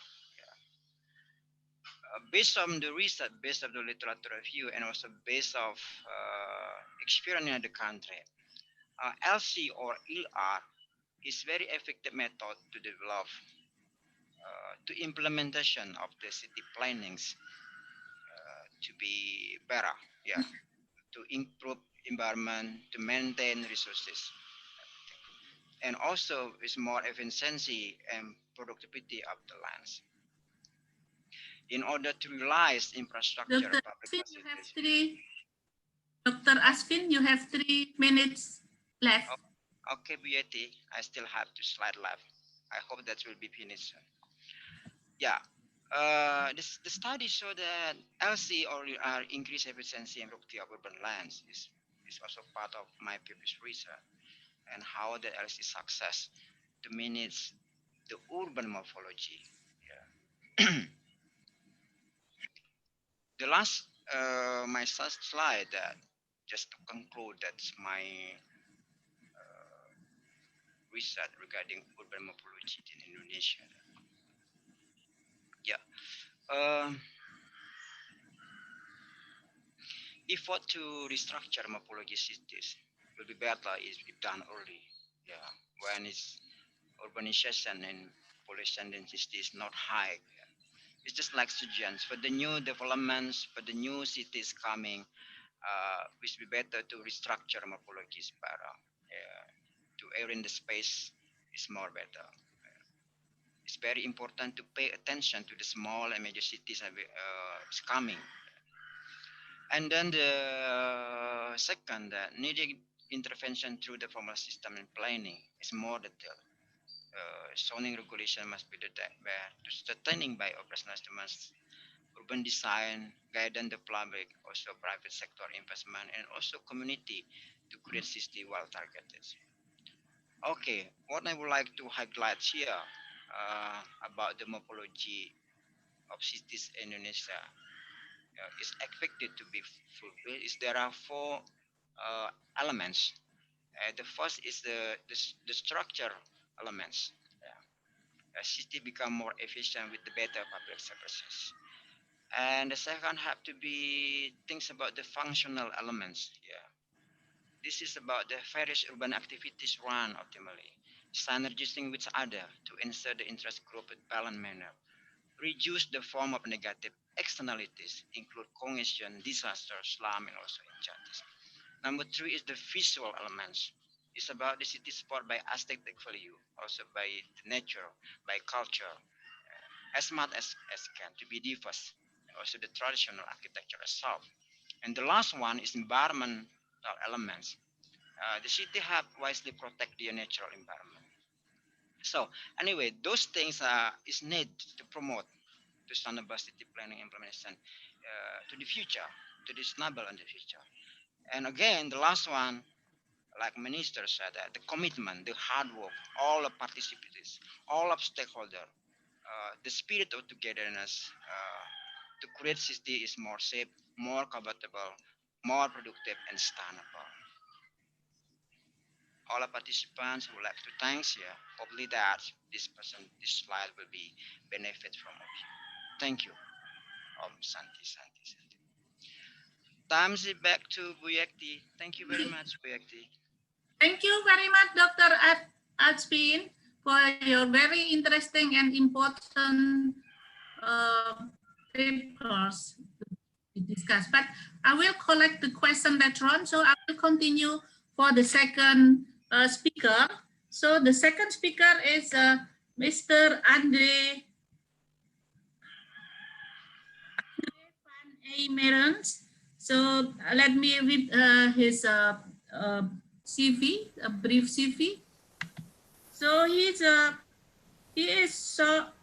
a sought after international speaker and trader in community development, as well as being a practical theologian. He is managing director of the Center for Building Better Community and co-director of the International Councils of Faith and Urbanism.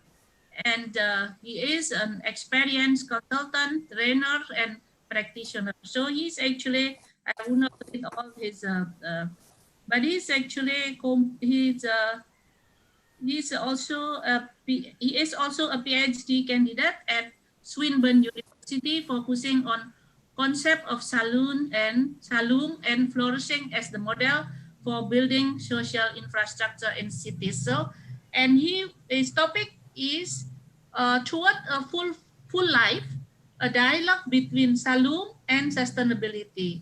So you also have 15 minutes to present your paper. So time is your Pak Andre van Emeren. Thank you, Yekti. It's so good to be with you all. And greetings to honoured guests and to other presenters and to all participants at the conference. Hopefully you can see the full slide and we can take it away from there. So yes, towards a full life, a dialogue between shalom and sustainability.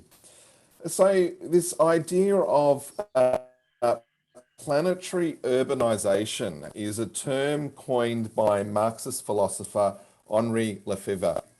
So let's stop and think about that for a minute. As religious and cultural academics and practitioners, is that the context that we find ourselves in? With over half the world's population currently living in a city, and this trend set to increase at a rapid rate, and we've heard some of that this morning already from our distinguished speakers. As bearers of spiritual and cultural knowledge and ethical perspectives, a pertinent question perhaps is, what is the quality of life that people residing in or affected by urbanization will experience? So in an attempt to shine a light on a hopeful possibility, I'll briefly explore more of the context we find ourselves in, the theo-philosophical concept or term shalom, and its relationship to a common aspiration for cities, which we're talking about this morning, sustainability. So since 2006, the majority of the world's population have lived in cities. The current figures sitting at around 55%. And that's set to increase to around 2/3 or more by 2050, according to the United Nations. However, if we want to think about urbanization, the effect becomes much greater than simply the number of people residing in cities.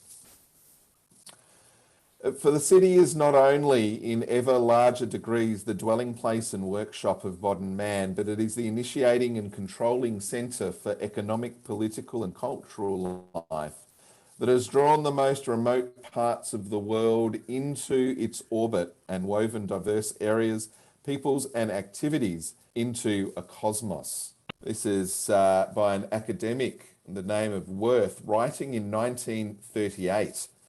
So already there we could see the effects of urbanization, industrialization, and so forth. Lefebvre builds on these thoughts and sees the urban project as so much more, that we're moving towards is not simply larger cities, but the complete urbanization of the globe's population.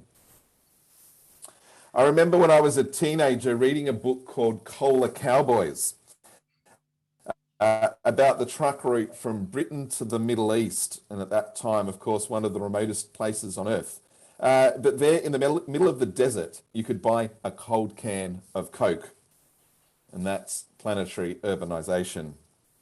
The question I asked becomes so relevant, not only for our cities grappling with the effects of COVID-19 and things like internal displacement, poverty, poor urban design, and inadequate community development, but really for any human settlement, these questions are current. So in the face of rapid urbanization, what will be our quality of life? I come from a Christian perspective and believe in a hopeful biblical anthropology that says everyone is created in the image of God. Now that image can become mud, covered over, trampled on, but it's still there. And this gives me hope that everyone can be part of building a better world. But what could that world look like? And again, my heritage provides an answer, not the only answer, but an answer. I've worked for a long time as a religious-based community development worker, but have only recently started asking a question that I probably should have asked right from the beginning of my practice. What are we actually developing the community towards? I think a traditional answer for this has been from a majority world perspective to look at the West and desire what the West has and see community development in an economic way, that we are developing towards some kind of goal that we see emulated by other societies or other communities. And I'm not sure that that is always the best option.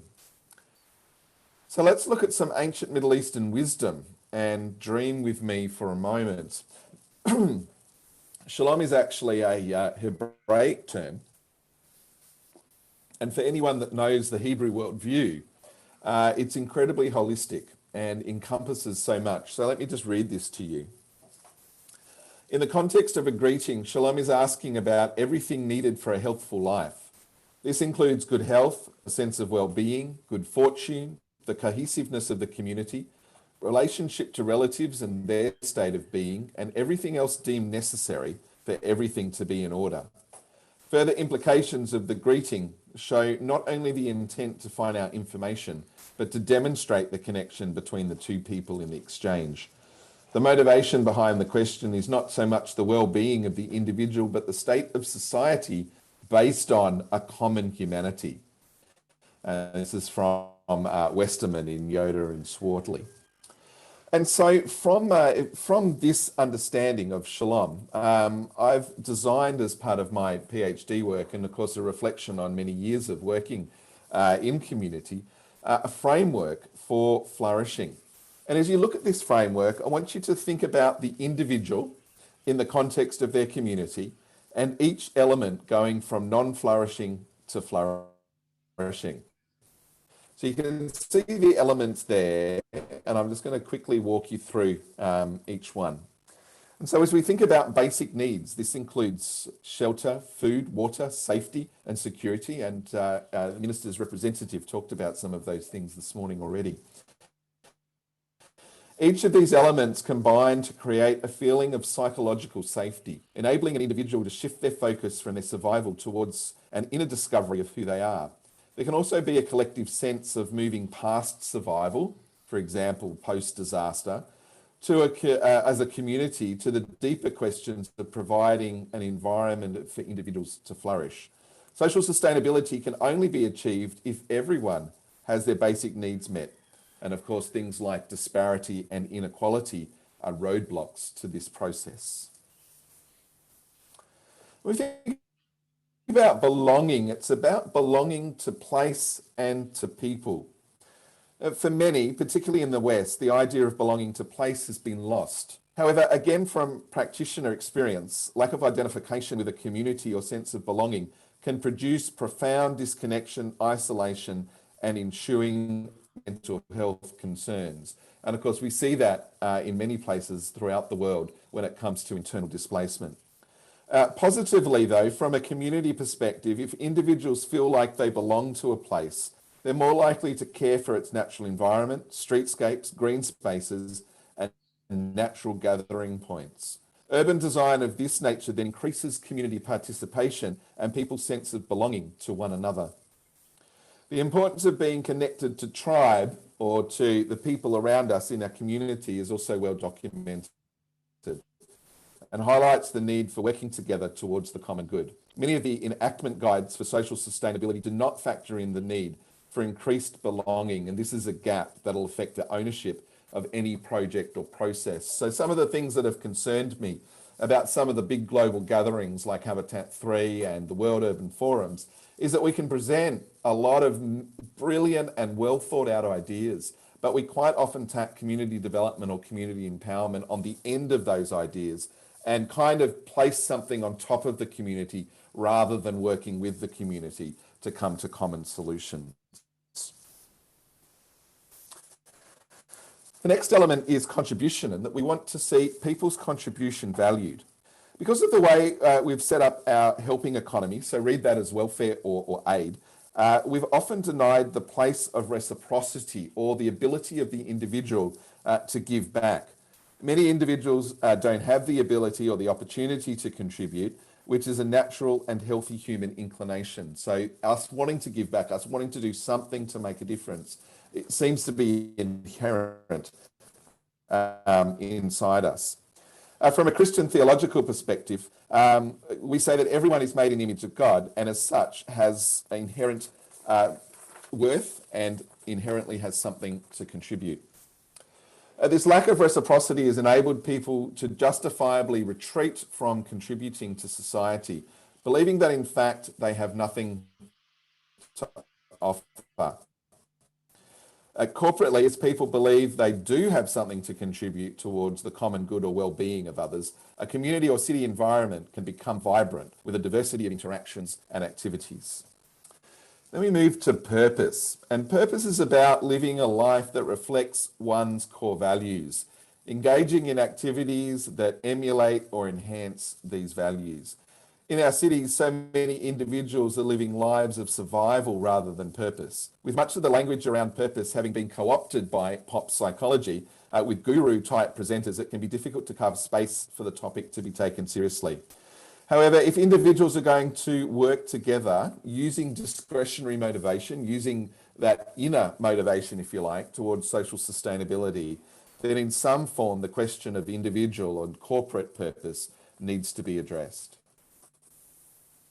This is a very quick walk through the framework. Let's move to lament and celebration, the ability to hold grief and joy. Healthy individuals and communities can recognise both the need for lament and for celebration and create rituals for these to occur. For every individual, family and community, there are things that need to be celebrated and others that need deep recognition of pain. Whether from a fresh wound or old scar. For example, the closing of a major industry can be times when these different levels of grief come together.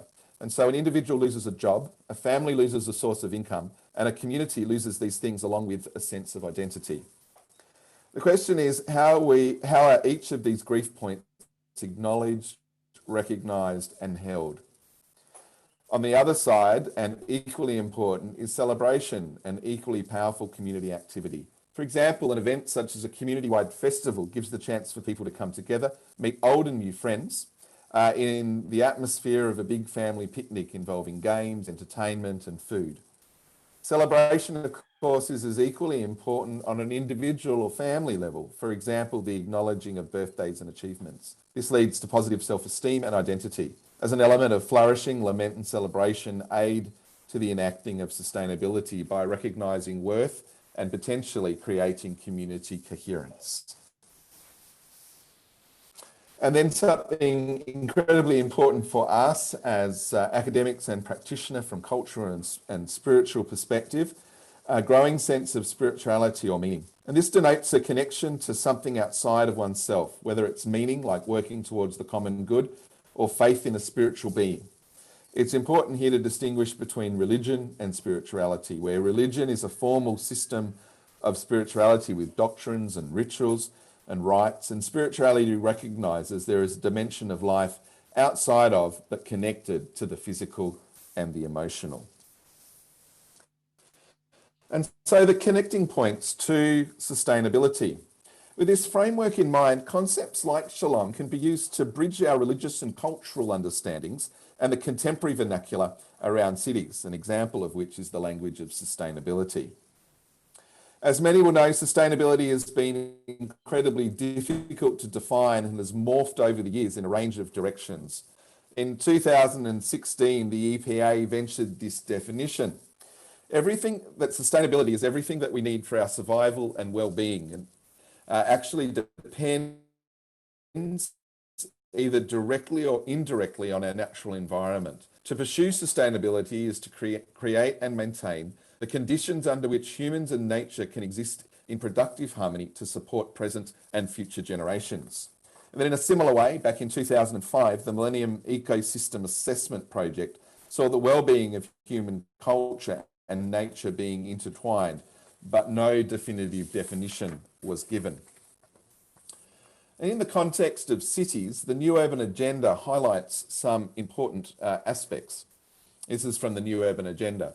We share a vision of cities for all, referring to the equal use and enjoyment of cities and human settlements, seeking to promote inclusivity and ensure that all inhabitants of present and future generations, without discrimination of any kind, are able to inhabit and produce just, safe, healthy, accessible, affordable, resilient and sustainable cities and human settlements, to foster prosperity and quality of life for all. We note the efforts of some national and local governments to enshrine this vision, referred to as right to the city, in their legislations, political declarations and charters. And I've certainly heard snippets of this in our conversation already this morning. And so we see now in common understanding around sustainability is the interplay between the environment, the economy and society. And it depends on who you talk to as to which is most important. But of course, these live in tension with each other. And so if we want to change the conversation, this is where Shalom and the Flourishing Framework can help us in an attempt to operationalize concepts like sustainability, and doing this in line with our religious, cultural knowledge and ethics. We can draw on the language of flourishing, the elements of the framework to bring together perhaps enriched perspectives to the table. And so as we look at the example of words straight out of the New Urban Agenda that I've just read to you and how they map against the Flourishing Framework, and perhaps makes it a little easier for us to think about how we operationalize that and what we need to put in policies and practice to actually move towards the goals in the New Urban Agenda and indeed what a flourishing community can look like. So in this short example, the Flourishing Framework can actually ground the concepts in the New Urban Agenda, making it more tangible, as I was saying, for policymakers, planners and practitioners. And so in conclusion, the language of sustainability can be problematic, and concepts like Shalom and the Flourishing Framework help us bridge the gap between our religious cultural knowledge and sustainability. These concepts help to enrich and operationalize common terms like sustainability, and we could add resilience to that as well. And so the work we're doing in the International Council of Faiths for Urbanism and at the Centre for Building Better Community hopes to encourage people working in policy, the practitioner world and local communities to start using language and concepts of flourishing in the framework to be part of designing and building communities in line with a hopeful aspiration for the future. Thank you very much. Thank you very much, Mr. Andre, for your presentation. Very interesting one. But I will keep the question later. Also, we'll continue for the third speaker. So the third speaker is Dr. Purnamawati. So she will talk about the Osaki Town in non-incineration waste disposal management, Osaki system as sustainable system toward the international global standard. So let me read her CV, short CV. So she's graduated from the Faculty of History, Culture, and Linguistics of Japanese Dharma Persada and graduated from International Japanese Language School Kokusai Kotuba Gakuin in Shizuoka Prefecture, and Master of Law at the Kagoshima University, Japan, and also PhD at the same university at Japan. So she's also working in Japan. So she will have 15 minutes also for your presentation. So time is your Ibu Purnamawati. Please. Hello everybody. This is my title about waste recycling of Osaki system as a stable system in Osaki town towards to international standard. And this research original from my work as coordinator international relationship in Osaki town government and export of waste recycling Osaki system for Indonesia. And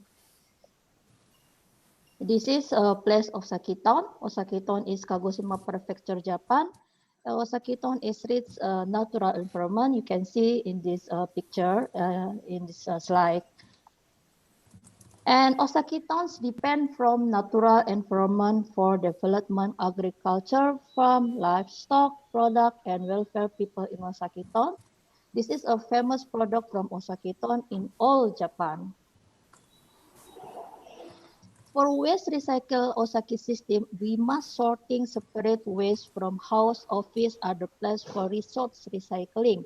In Osaki town from 98 until 2006, step by step sorting waste item until 27 item. But this is item waste depends from your style life. So Osaki town from 98 until now can separate waste for recycling. And number one, the highest rate waste recycling continue for 12 years, 83.1% in 2018. This is award from Environment Ministry of Japan every year. This is result from Osaki town cooperation with all community residents to continue Osaki system from 98 until now as sustainable system. The result sustainable system in waste recycle Osaki system as sustainable development goals model in Japan. And Osaki town can prove 17 item sustainable development goals in life people of Osaki town. And now Osaki town with Osaki system toward to international global standard. This is reason Osaki town start for waste recycling Osaki system as sustainable system in Osaki town. Osaki town in 90 to 98 have problem with waste volume landfill site full like other place in Japan and abroad. Osaki town don't have incinerator facility, but Osaki town want to extending the life of landfill site. The first time Osaki town had problem with the waste in landfill site and prepare planning Osaki system from 90 to 2004 to implement separate waste recycling from house, office, restaurant, factory. 2005 Osaki town can reduce waste recycling to landfill site. Step by step Osaki town implement Osaki system as sustainable system. In 90, operational of landfill site Osaki town just several years. For solve the problem with 3 strategies, plans, and explain the problem to people of Osaki town.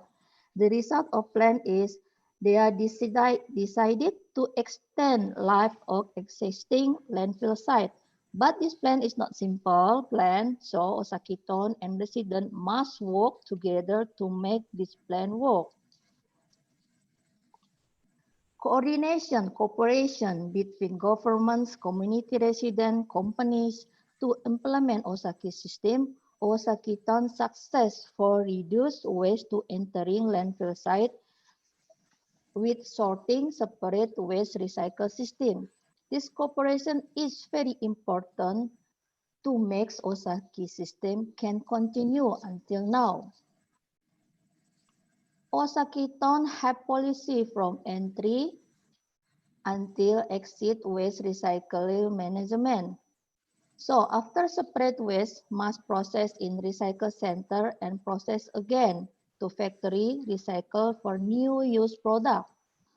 Osaki system can process 85% to 83% to 85% inorganic waste for recycling and just entering landfill site waste 10% to 15%.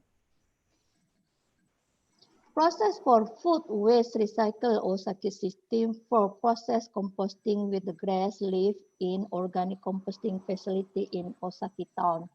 100% from waste is 60% from food waste, grass and leaf. So if we can process 60% food waste, grass, leaf, trees for organic composting, 60% waste cannot enter to landfill site. Resident Osaki town for understand how to important sorting separate food waste from inorganic waste.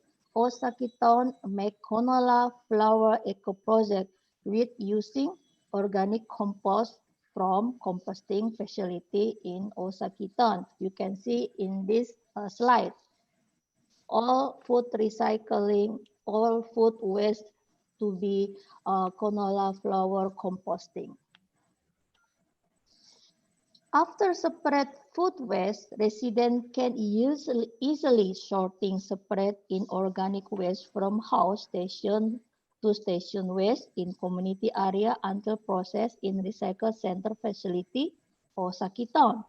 Delivery to factory recycling for new material. This is a recycle system Osaki town.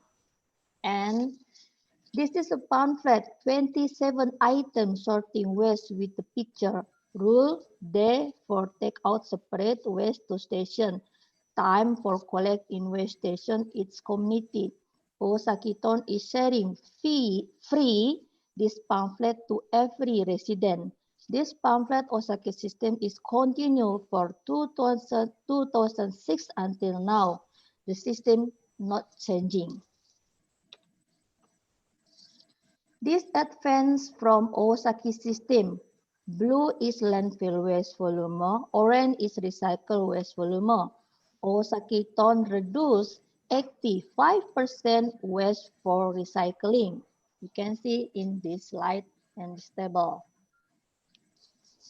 Second advance in landfill site can operational for 35 years to 40 years because 85% for recycling waste and landfill set clean, no smell bad food waste. Okay, the third advance is very important about cost waste management can save with the low cost because recycling waste is very big. In the table calculated by person, we don't calculate it by number of population. Osaki town can save budget for waste disposal management cost. If you look in this table, please don't look the population, but look 1% rate of recycling waste and the budget for the cost per person. We are different with the Tokyo.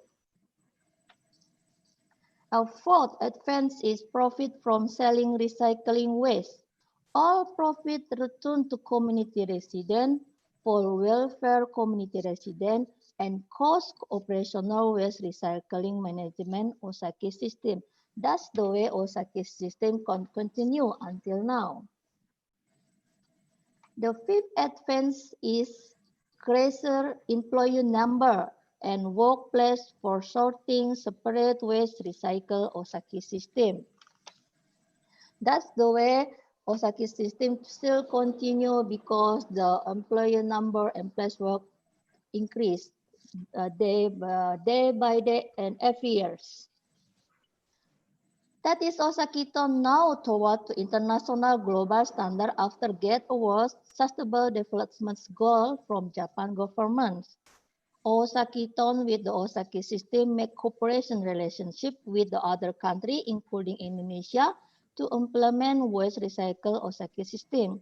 The Osaki system in Indonesia is model for Indonesia with unifying condition in Indonesia. This cooperation between Osaki Town with Depok City, Bali Province, and Jakarta Province. Me and Osaki team works in Indonesia for explain training to governments, community leader of Depok City, Bali Province, and Jakarta Province, including in Osaki Town. Condition Osaki Town landfill site after waste recycle system continue from 98 until now, and different condition Indonesia landfill site. This slide, when me and Osaki Town member did works together in Depok City for implement Osaki system and Depok City and in Osaki Town. You can see in this slide after Osaki Town's implement this program, condition in Depok City is changing. This slide when me and Osaki Town did works in Bali province in model in Kelungkung prefecture, then Pasar City, Gianyar prefecture, Tabanan prefecture. You can see result of Osaki Towns in model area in Bali province, Depok City. And I hope this year we hope can apply to Jakarta province. Okay, the slide is me in last is conclusion. Osaki system purpose reduce waste recycling entering to landfill site for extending life existing landfill site with method sorting separate waste recycling from house and restaurant and office and other place. And second, Osaki Town sorting separate waste to 27 items. If waste is mixed, become garbage. If it is separate, become recycled material. 27 item waste is depend from your style life. Reduce waste 85% for recycle resource and just 10% to 15% landfill site waste. The third Osaki system success because cooperation, coordination, trust between government, resident, and company for extending life of the existing landfill site. The third Osaki system is low-cost operational waste management because waste recycling process without focusing profit sale or not. Important point is reduce recycle waste landfill site with entry and exit policy waste recycling management. The fourth, Osaki Town is the highest rate of waste resource recycling for 12 years consecutive, all Japan, 83.1% until 85% as the recycle waste. Sustainable waste recycle system model in Japan and abroad, including Indonesia, Depok City, Bali Province, and Jakarta Province. And fifth, Osaki Town can development 17 items sustainable development goal from sustainable waste recycling Osaki system for people of Osaki Town. Now Osaki Town is model for SDGs in Japan, and Osaki Town don't have problem about the budget for the management of recycling waste. Six, Osaki Town with the Osaki system toward to international global standard, but the model area in Indonesia still need cooperation for all parties. Facility recycle center for inorganic waste and composting organic facility with the low-cost waste recycle management as Osaki system. Me and Osaki system when the work in Depok City, Bali Province, in Jakarta Province get the problem with the facility because the facility is not available and they don't have connection with the government and community and companies. That is the issue in Osaki system in Indonesia. Thank you very much. That is all from my Indonesia. Thank you very much, Dr. Purnamawati. for your very important presentation. And now I would like to invite the discussion. So please, Ibu Dr. Sri Sunarti Purwaningsih. So she will be the discussion for 5 to 7 minutes. And she is actually a researcher at the Center for Population Studies, the Indonesian Institute of Sciences. So time is your Ibu Narti. Thanks, Bu Yekti. Assalamualaikum warahmatullahi wabarakatuh. Good morning and Om Swastiastu. I congratulate for the three speakers that have presented their comprehensive and informative as well as inspiring papers that the relationship between sustainable cities and communities, and also for the urbanization, were also in a part of it, that whether the city will be sustained, will be in a sustainable development or not. As we know that urbanization that has influenced the condition of the city right now, as the presenters also and the three presenters also talking about. But this is very difficult to balance between the keeping the condition, environmental condition that is very sustainable in the future, and then the side we have to maintain, or we have to keep on the urbanization, because as Dr. Admin said that informalization also contribution. You know that city is the melting pot. People coming from the different characteristic, different background, different culture, socioeconomic culture, and so on. So it's very difficult to keep what you call it with the different socioeconomic and cultural characteristic like this. Is very difficult to ask them to really concern about how to keep the city in a good way. So I just would like to ask more detail for Bapak Adwin.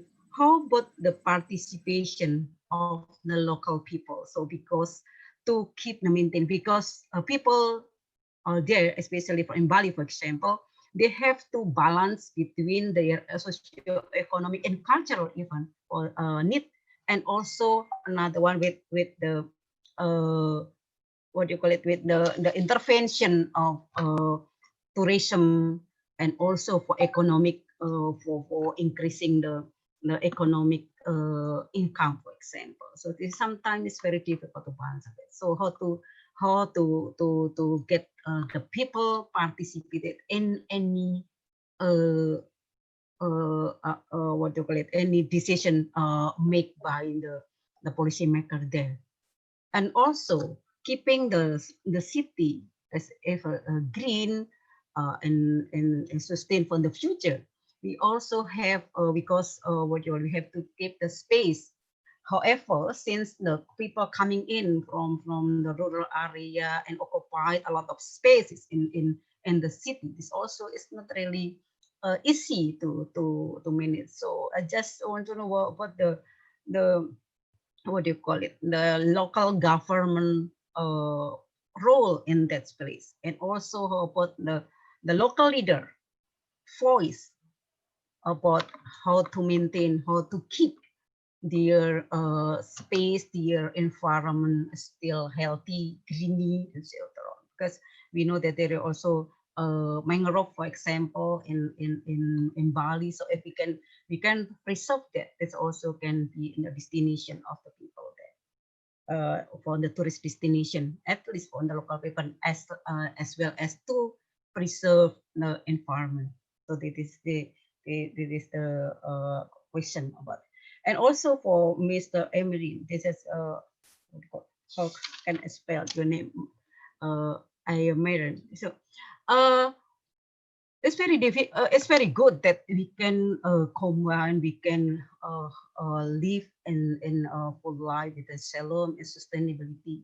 But again, the question is how the value come to the down to earth, to the people, since we know that people have many socio-cultural background. So how can we manage the two issues, and if we can do it very well, it is very good, because there will be internalized in their people life, so they will keep environmental sustainability. I think in Bali also happened, because they have also Trihita Karana, maybe they also some kind of value that's really. And then for Dr. Purnamawati, Mbak Ipul, I know her. Yes, this is very good indeed for on the Osaki town people. Some people may confuse with Osaka, yeah. So maybe you should talk to the participant. That's different. Yeah, this is very good, because but I guess this will be a long process to change the people behavior, because especially if we live in Indonesia, especially in the big city, we also have many disposal waste, but it's sometimes very difficult to differentiate the organic one, the non-organic one, there's ICIIS one or not. Apart from this, there is a garbage collector. Sometimes people is already separated the what you call the garbage, but someone is pick it up. This is connecting with what Pak Atin said, because the informal sector workers are in the city, so they live in the slum area. They need to eat, especially during this time. It's very difficult for them. So I don't know whether the three speakers can speak up about how about the informal sector people that live, especially during the time. They cannot go back to their home because there is no job available in the home, in the regional, the place of origin, but they have to survive in the city. Unfortunately, they are living in the place that, you know, that in the slum area, that with a lot of problematic for that. I just would like to get your opinion from three of them. So because if three of the speakers is what you call, the issue is very good. So if we can apply what the presenters have told to us, it will be nice, and sustainable city and communities can be achieved or can be reached in the near future, I guess. I think one more. So I just how about again the role of the local government in mediating with because I saw in the beginning the first presenter saying that usually the policy making process is sometimes could not involve people in the grassroots level. So they just have a top down. So I just would like to know whether there is a mediation or there is a forum that meet between the local government, the local people, and then the central people there, and then again combine together, so we can use what we have before, musbang des or musbang cam, musyawarah desa. It can work properly, so people can have the voice for that. I don't know if there is can comment on that. Another one that you said that triple helix. The trees of Ipul also said that triple helix, like the companies, the residents, and the government. How about the media and also for the academics? So if we have the pentahelix, makes it much better, because we are the scientists, we are the knowledge producer. We can also contribute how to make the city and the community sustainable on the near future. And also the media help us to promote, to campaign to all the people how to keep the sustainable city and communities in the greeny and livable in the future. Thank you. Thanks, Bu Bu Yakti, we just ask Thank you very much, the Ibu Nati. presenters to give us to comment. Thank you. Thank you so much, Ibu Nati.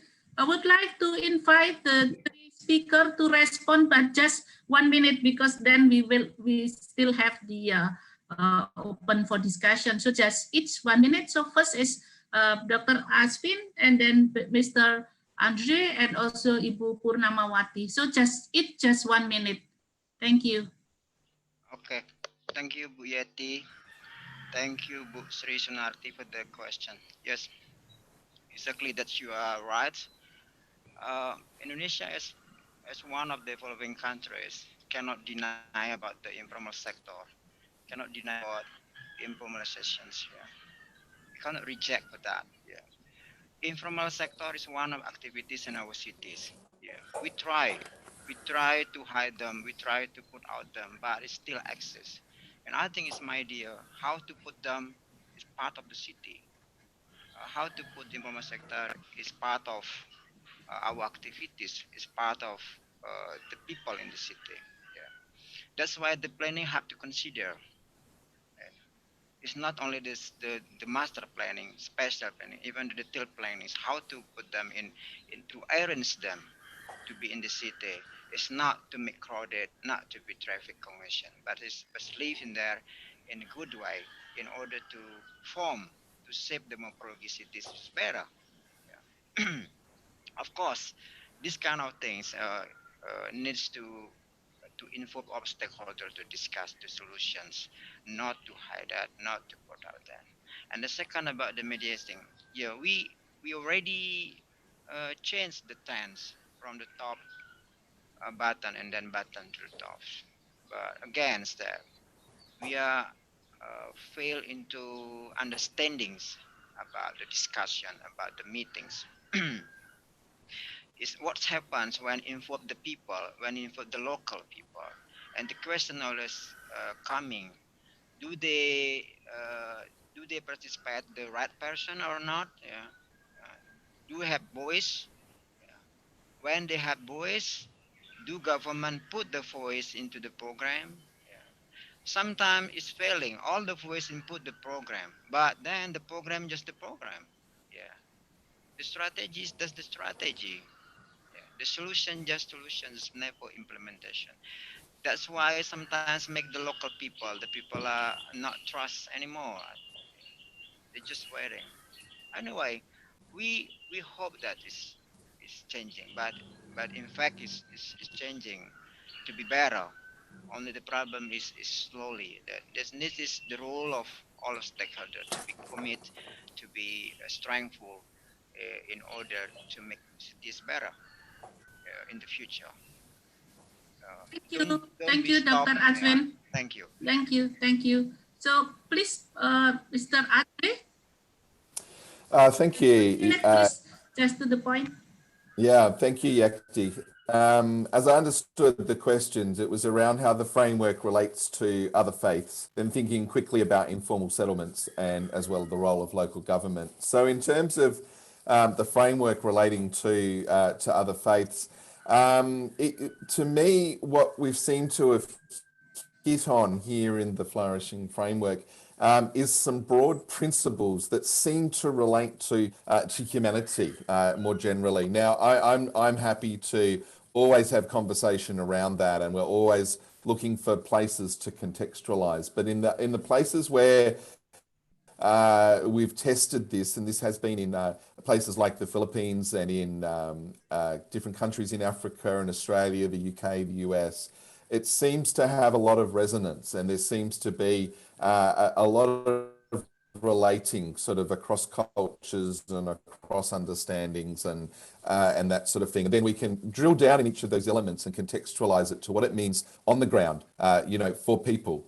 And when it comes to looking at informal settlements, we're doing some projects actually as the centre with a whole bunch of consortium partners around responses to COVID-19 in informal settlements, and then looking at how we can use those responses into further community-led development.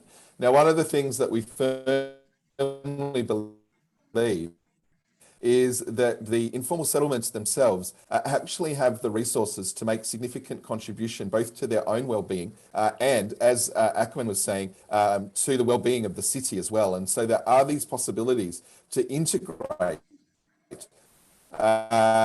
both through urban design and through community development practices, strength-based community development practices that will allow, this positive integration and this positive contribution. And so we're always looking for opportunities to have those conversations and have a deep belief in the significance of people living in informal settlements that can actually be a part of helping the whole city flourish. And so we're very keen for those conversations. And then in that, the role of local government is actually crucial. And local government needs to, in a way, be the coal face, to be the connection point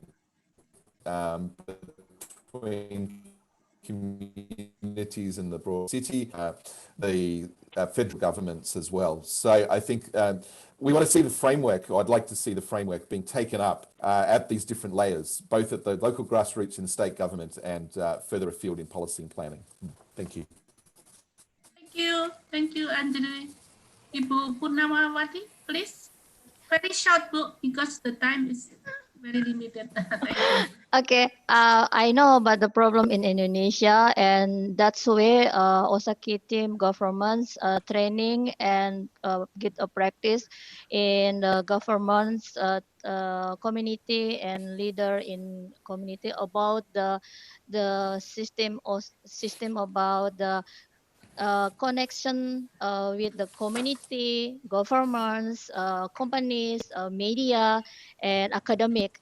We try and we training how to make the rule and how to make a monitoring connection rule with the model, a small model. After the model is very good, everybody can look and can check up and can controlling and connection. That's we try in all model in Indonesia. We make a model in the for 10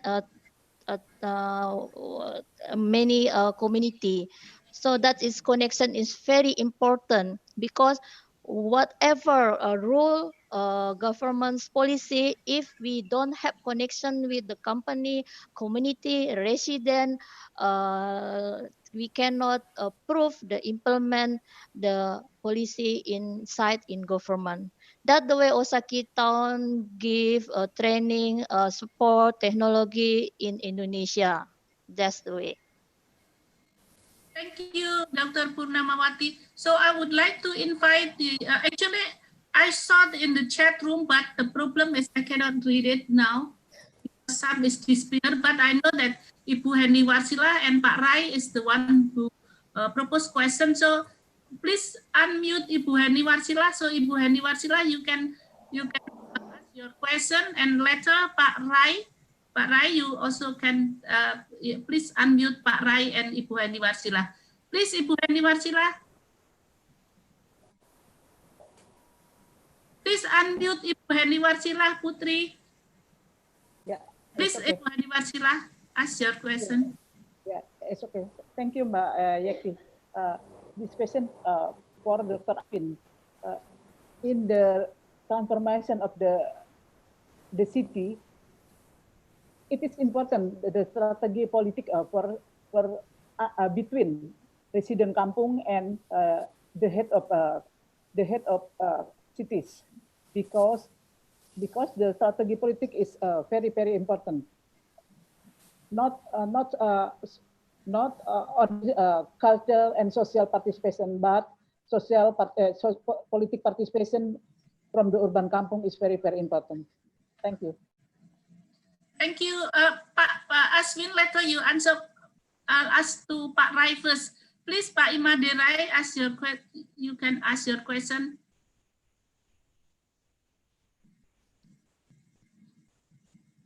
We cannot hear you.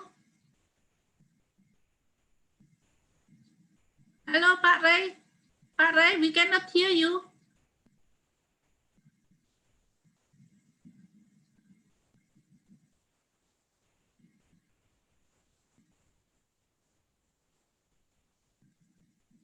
We cannot hear you, Pak.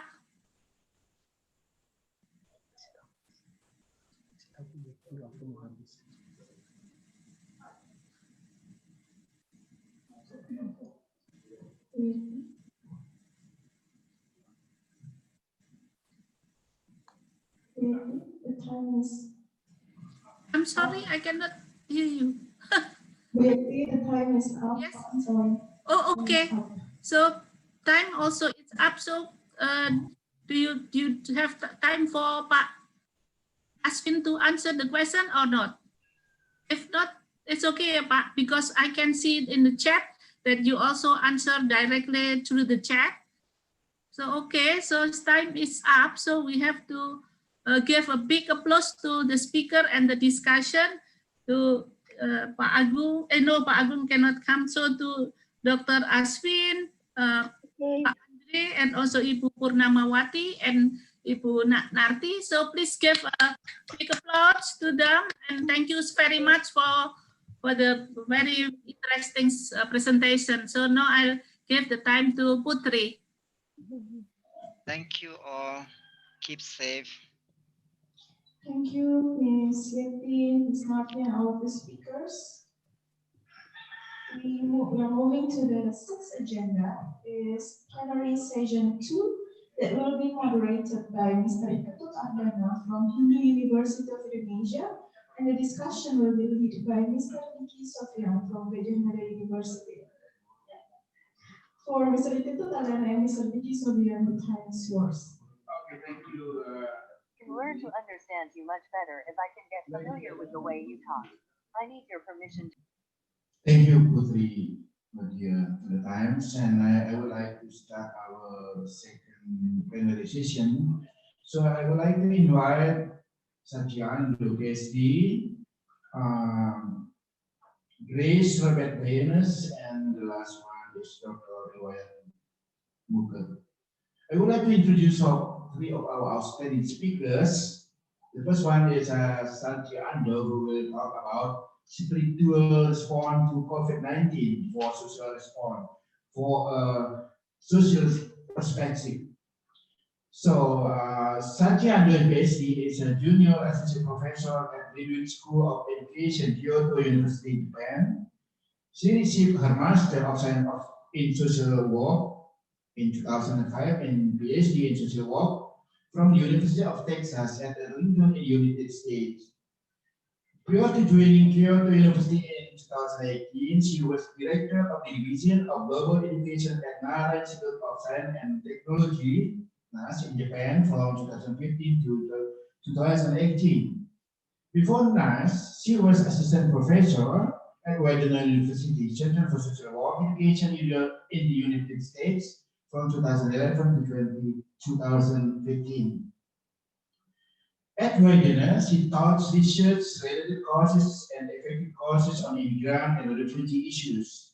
At NICE, she was in charge of strategic training and strengthening the university's competitiveness in global education, particularly through partnership with universities abroad for faculty, student exchange, faculty staff development program, and more.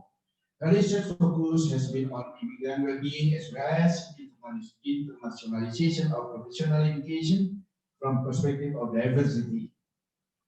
For our second outstanding speakers is Grace Robert Baines. She is a community development consultant and professor. She is taught at the University of Southern California, at Azusa Pacific University, and Federal Technical Seminar, as well as institutions in the Philippines, Indonesia, and Kenya, with a focus on public service in an urban setting, social context of planning, community in transformational development, and sustainable tourism. Her approach has been to use advocacy planning and participatory approach to engage people and communities in order to envision their own future and chart a path towards it. She has a graduate degree in urban anthropology from the Ateneo de Manila University in the Philippines and a doctorate in urban planning and development studies from the University of Southern California. Her doctoral work focused on the growth of the informal sector of the Los Angeles economy, particularly on a project with the city street vendors.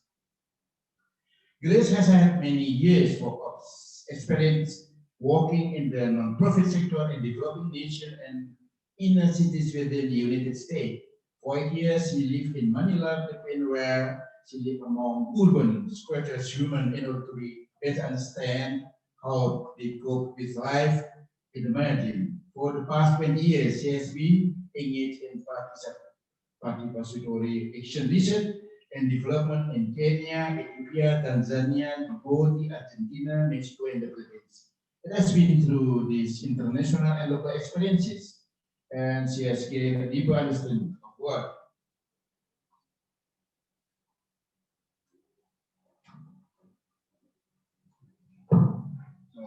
Of what conditions are needed in order for communities to thrive and forge a sustainable future for the next generation.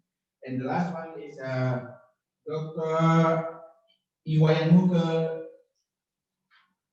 PhD. So our last outstanding speaker was born in Bandung, graduated from Civil Engineering Department of University of Udayana in 1991. And he got Master of Technology at University of Udayana in 2004, and for his Doctor of Civil Engineering at Universitas Diponegoro Semarang 2010, and Engineer Professional at University of Udayana 2018, and his expertise on construction management, and also is the Dean of Engineering Faculty at University of Indonesia from 2007 and 2018. Now he is the Vice Rector of the University's Hindu Indonesia in Denpasar. So Dr. Muka will talk about strategy and handling infrastructure prospect during the 19 pandemic. So I will give you, each of you, 10 minutes to present your paper. The first one is Mrs. Sachi Ondo. This is your time. Okay, thank you so much. So I'll share the PowerPoint. Do you hear me okay? Hope you do. Okay, I don't see anybody's reactions. Okay, so let me start. So thank you so much for having me. And today I will take a different take from other presenters already presented earlier and share my observation on response to COVID-19 in Japan with particular attention to a spiritual dimension. And I have to apologize for two things. First, this is not really based on my research, but my observation, based on my observation during the pandemic. And also another thing I have to apologize is that I actually presented this a few days back, and maybe redundant for some of you, and those are something I have to apologize first. So COVID-19, everybody is affected, globally affected, and it's a global crisis, but the response is something local. We all experience it differently and responded to it differently. And the adjustment process also depends on the socio-cultural context each one of us live in. So since the beginning of the pandemic, each country, each community has accumulated success and failure stories, how to respond to the crisis. So what works in one setting may not work in other settings, but we still need to share stories and learn from each other. Okay, so let's see. So from the early stage, Japan took a human-dependent approach, which is based on values. So the central government repeatedly requested public obedience. So no penalties or punishment for violation of self-restraint were enforced. No legal lockdowns we had in cities. So instead, we were asked for cooperation to reduce social interactions and human contact. We were asked to avoid unnecessary and non-emergency outings. So remote work and online meetups are highly recommended. And we are asked to avoid 3 C's. Those are avoiding close-spaced contact, close-spaced with poor ventilation, avoiding crowded places with many people present, and avoiding close contact settings, such as like close-range conversations. Beyond all other public health measures, such as like wearing mask, covering one's mouth, or washing hands, and not speaking loudly in public with many people. So at an early stage, Japan was somewhat successful in containing the deadly impact of the pandemic. So that then Prime Minister Shinzo Abe claimed this success to the Japan model. But what it means by Japan model is a kind of a mystery. So Professor Shinya Yamanaka, who is a Nobel Prize laureate for his IPS research, mentions that there is factor X that might be involved in suppressing the deadly impact of COVID-19 in Japan. So Professor Yamanaka mentions that above all preventive measures to be taken, socio-cultural factors would serve as factor X. Just a minute. So when looking at social cultural factors, I will be particularly interested in the role of social capital. Scholars have defined social capital in many different ways. So to put it bluntly, social capital refers to connections among individuals, and such social networks facilitate individual or collective actions. So Coleman, the researcher on social capital, mentions that social capital serves as a basis for mutual trust and social norms, which results in certain obligations and a willingness to engage in mutually beneficial collective action. So in Japan too, social capital seems to serve as a foundation for social support, as well as social norms and social control, particularly during disasters. So more interestingly, some researchers reported this. In response to COVID-19, Japanese people are found to behave in morally correct ways. For example, wearing masks in public, avoiding 3 C's, keeping social distancing, but such morally and ethically correct behaviors are mainly due to avoiding social stigma and avoiding the public perception of being seen as having inferior ethics. So Japanese seem to hold very strong beliefs, such as that one might contract COVID-19 for their own selfish behaviors, which potentially risks others' well-being. Other scholars also found that Japanese tended to behave in a way to avoid rejection by others. So this finding may imply that Japanese people wear masks to avoid social rejection. So although we do escape the deadliest impact of the pandemic in terms of fatalities, we are struggling with the socio-cultural impact of the pandemic. So Japanese attitude leads to severe discrimination and public shaming towards someone who contract or may have a possibility to contract COVID-19, such as like healthcare workers at the front line. So Baradetti calls it the Confucian style lockdown, where Japanese do not need to have formal law to stop mass gatherings and stay at home, but they practice social distancing by themselves. So here I have 2 Japanese words, both of which mean human being. So here on this side, on the left side, hito is literally a human being, a person, one person, an individual. This is more from a Western way of thinking about human beings, I think. So on the other hand, we have ningen, a human being with a character, aida. So this is more like a human being living with other human beings. So we exist with each other. We are in a society living with each other. So when Japanese mean human being, we often mean ningen rather than hito. So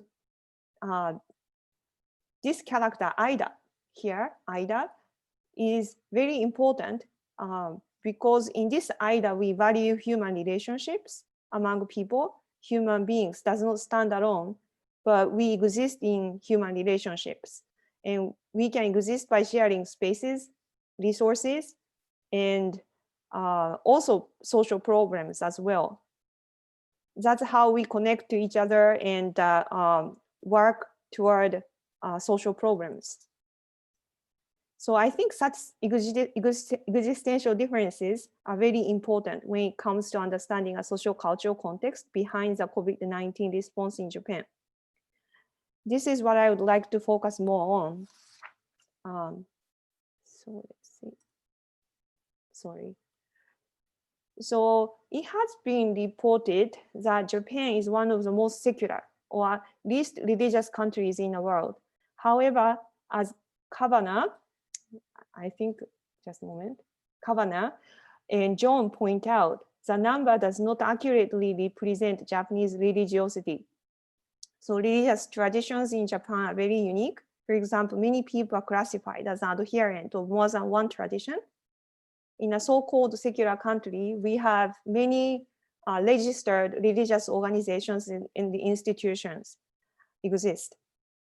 And although Japanese people express themselves not being religious, shrines and temples and sacred places also remain places where people join ritual services, places to play, obtain charms and amulets for personal protection, and enjoy a variety of festivals, traditional and religious festivals.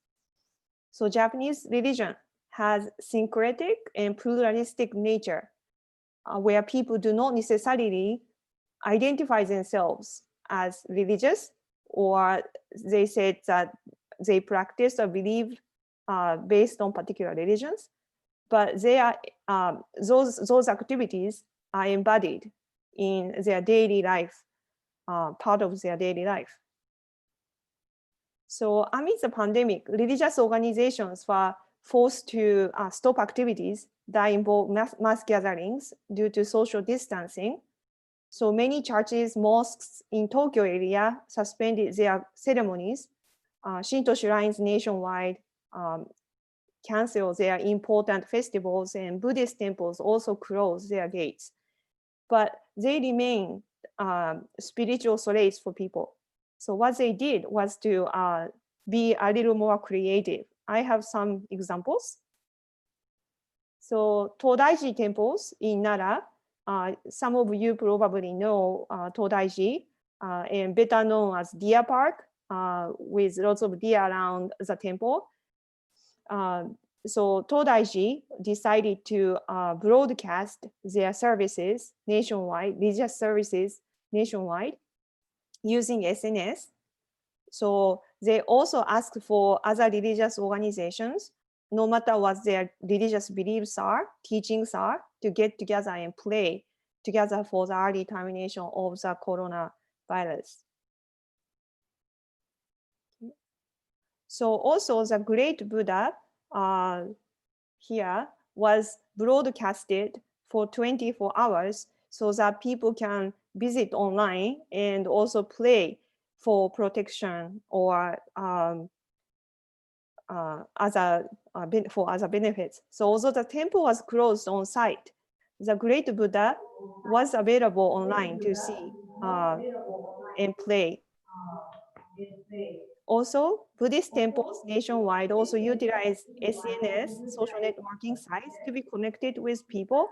For example, here, these priests wear their chanting sutras, delivering teachings online, and even hosting funerals online. I'm sorry, I hear some howling. Is that right? Everybody's fine.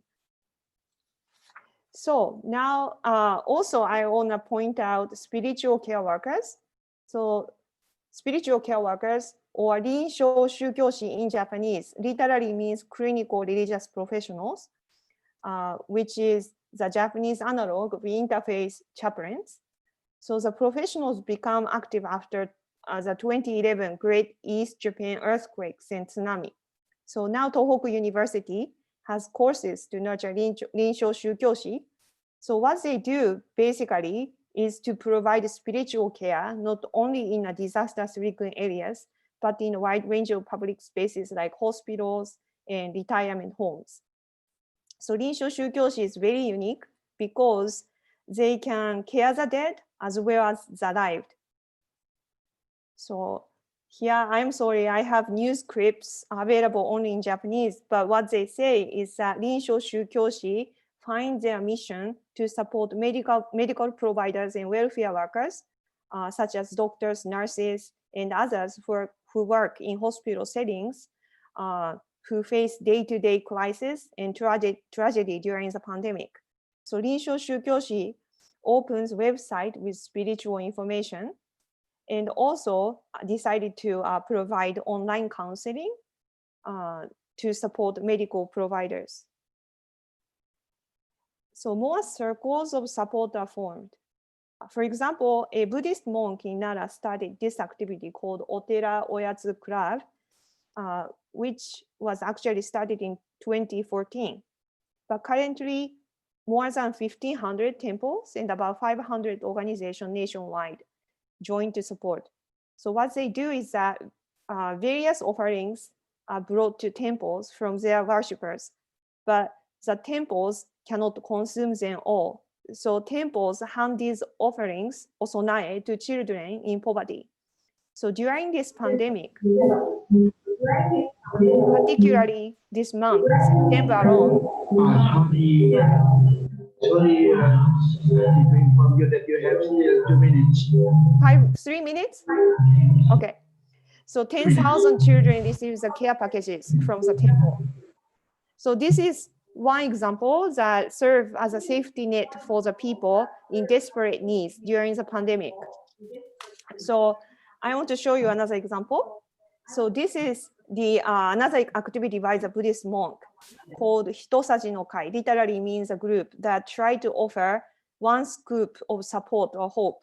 So this activity is basically to stroll around Tokyo streets at night and provide meals and daily necessities to people in need, particularly during the pandemic.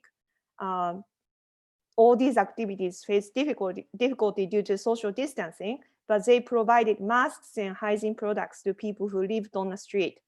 And they also extended the activity to foreign nationals living in Japan who lost means to live because of the COVID-19 related losses of income or employment.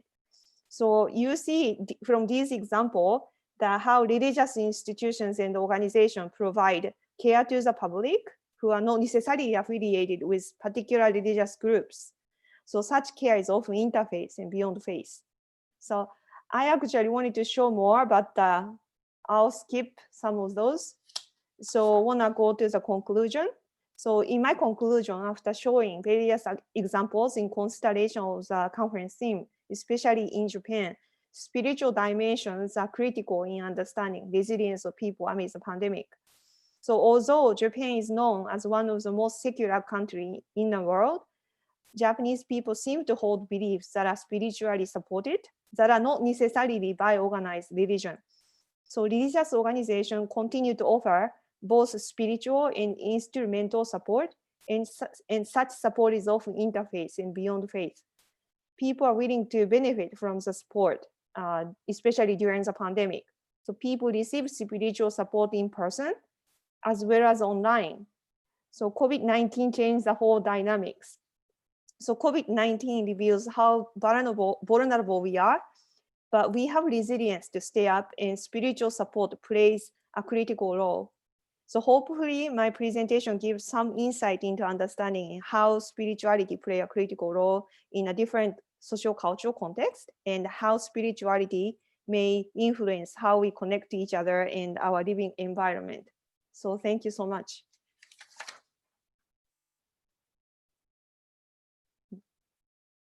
Thank you.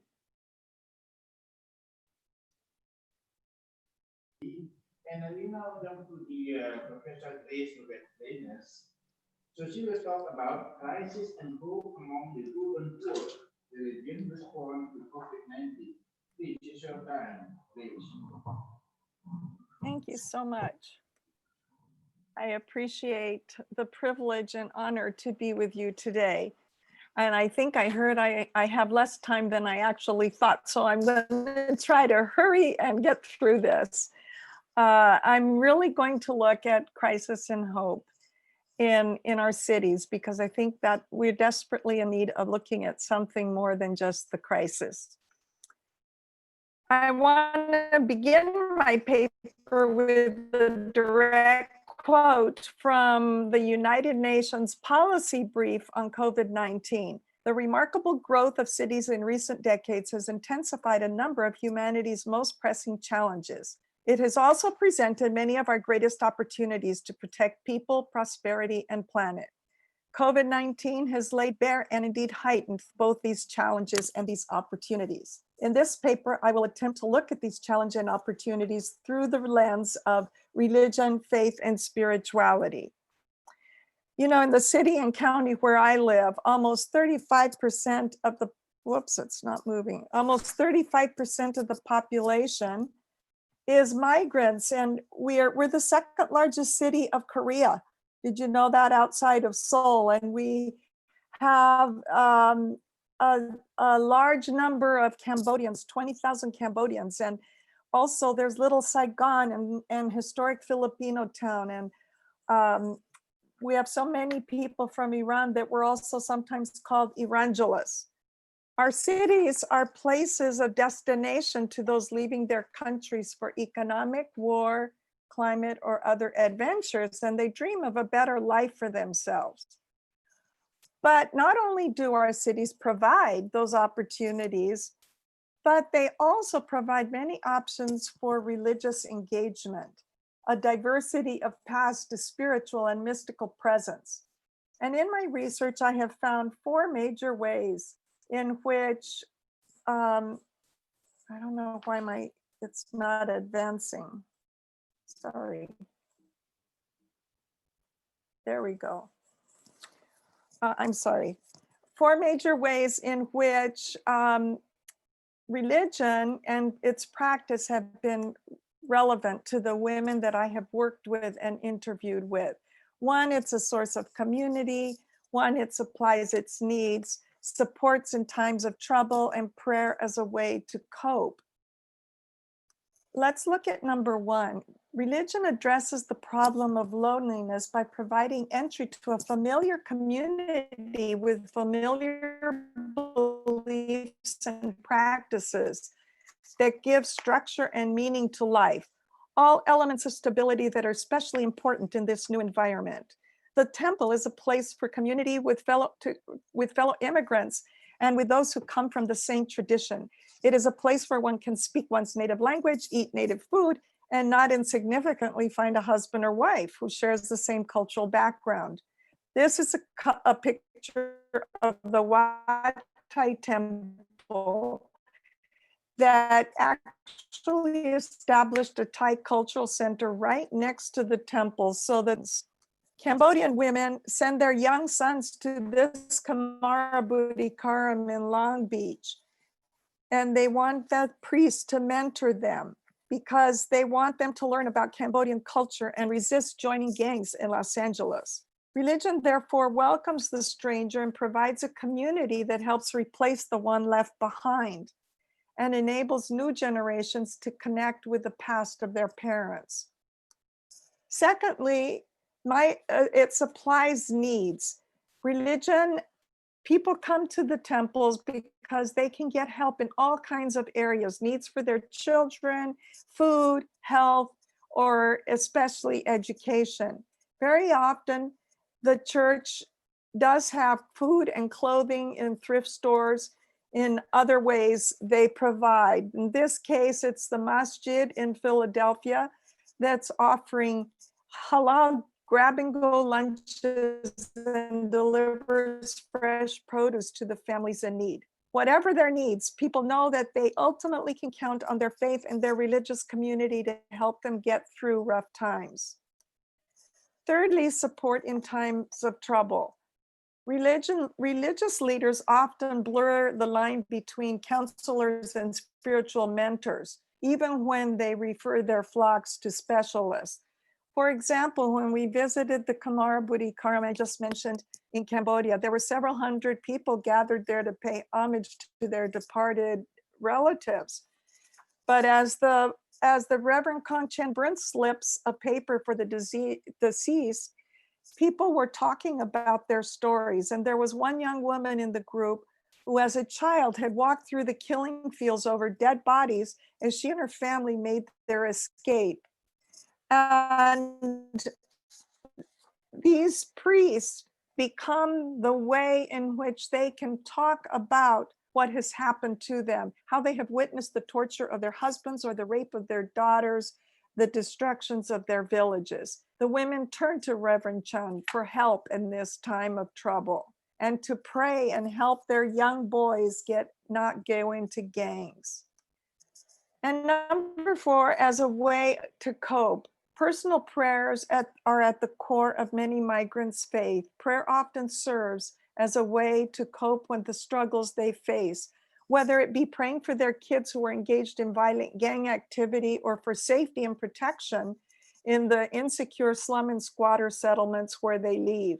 As they leave their family behind, sometimes in other countries, and they come to their host country, they feel that sadness and that loneliness, and they pray to their God to help them in those times. They pray that God will help them collapse the distance between them. This is what helps people, sustain people in times of crisis. People in the city have developed a resiliency that is often based on the spiritual connections that they have to their faith traditions. It helps them in their day-to-day living, and it helps them especially in times of crisis. And right now, there's no bigger crisis than the COVID-19. It's terrific. We see how many have been killed, have died already by that virus in the United States, Brazil, India. And the map, which just came out yesterday from CNN, shows the global spread of the pandemic. The pandemic, though, also has presented us with a huge urban paradox. On the one hand, cities have been absorbing migrants by the thousands.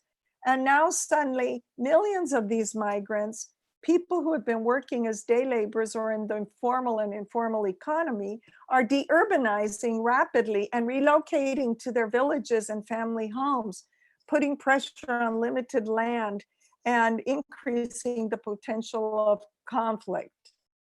And we have seen pictures like this from India. And of course, one wonders when and if they will ever return to the city, and how will the city cope with the loss of the laborers who hold up our way of life?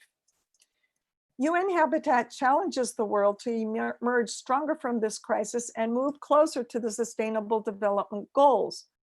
But the challenge is getting from here to there. Already densely populated and with unique inadequate household and water sanitation, little or no waste management, overcrowded public transport, and limited access to healthcare facilities, these settlements are especially vulnerable to this pandemic. Compounding the physical nature of their habitat, slum residents work in the informal sector, in unstable jobs, and no or minimal savings, and the ability of residents to pay rent, to find adequate health care, and clearly unable to keep a social distance, which is so vital to the spread of the disease.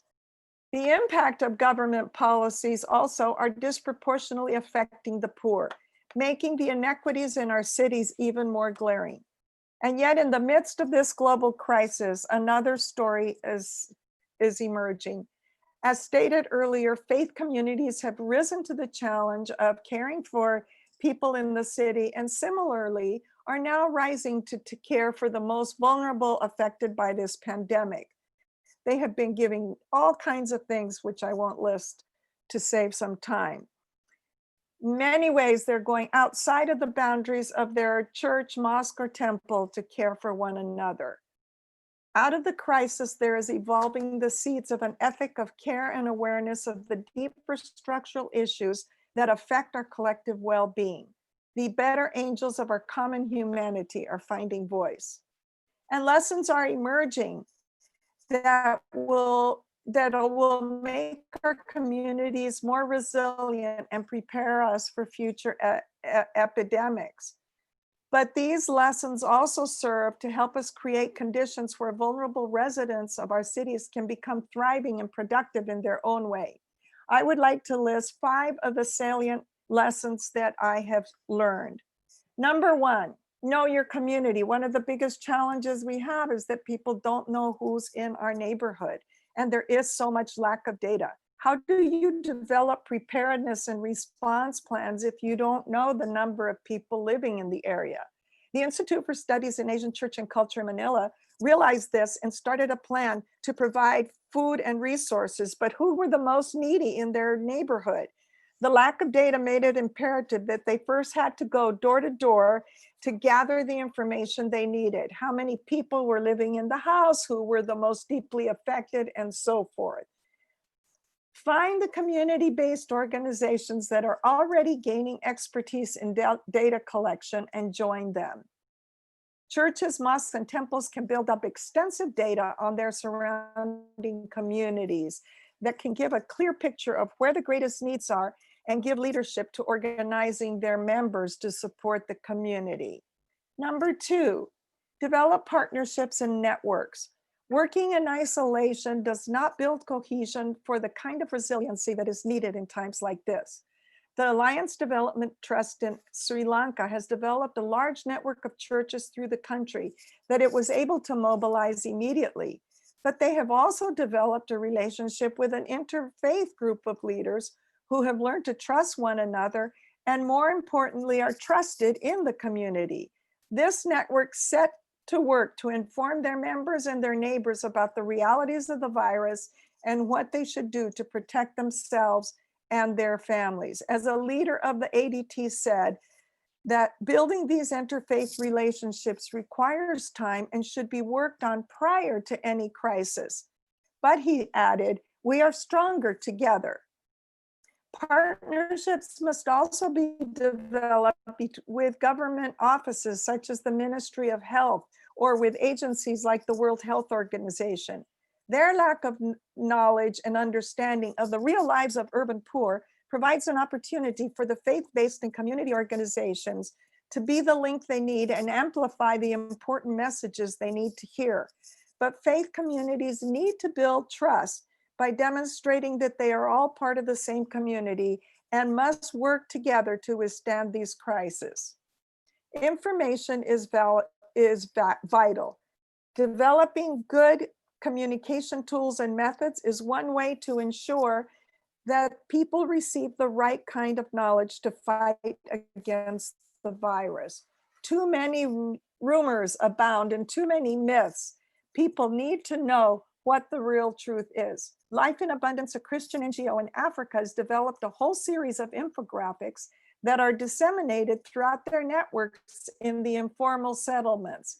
And they also have posters and t-shirts. They distributed solar-powered tablets for children and use cell phone messaging to provide up-to-date information. In Cambodia, Alongside-ers International took advantage of the youth and asked them to create a coronavirus for kids. This is a video that the youth collected from information from doctors and made a video that is now on YouTube and used widely. And it has been translated into Hindi, Tamil, and Nepalese, at least the last time I looked. In this case, we just heard how Sachi Endo told us about Japan creating a digital Buddha. Yeah, I'll 2 more minutes. In Sri Lanka, they also did the same thing. They had this digital Buddha in May to celebrate the Vesak, or the festival that commemorates the birth, enlightenment, and death of the Buddha. And then they encouraged people to join the online image and to build their own traditional lanterns within their homes. Interestingly enough, Sri Lankan Christians were reported to have decorated their churches with Buddhist lanterns in show of faith and of interfaith solidarity. Inclusivity and diversity. This is an important lesson. We must include all people in the community in places where decisions are being made. Women are often left out, and yet they are seen as beneficiaries of programs and not as critical players. And yet they have the biggest burden to care for the family and have the most knowledge of what the family and community needs. Communities are faith of reaching out by establishing hotlines for women and for youth. In Eldoret, Kenya, an organization has set up hygiene stations and distributing feminine supplies to the girls. Finally, spiritual comfort and guidance. In the midst of this pandemic, a sense of loneliness, fear, and isolation is causing many people to turn to religion for comfort. People are yearning for some meaning in the chaos that is surrounding them and turn to their faith leaders.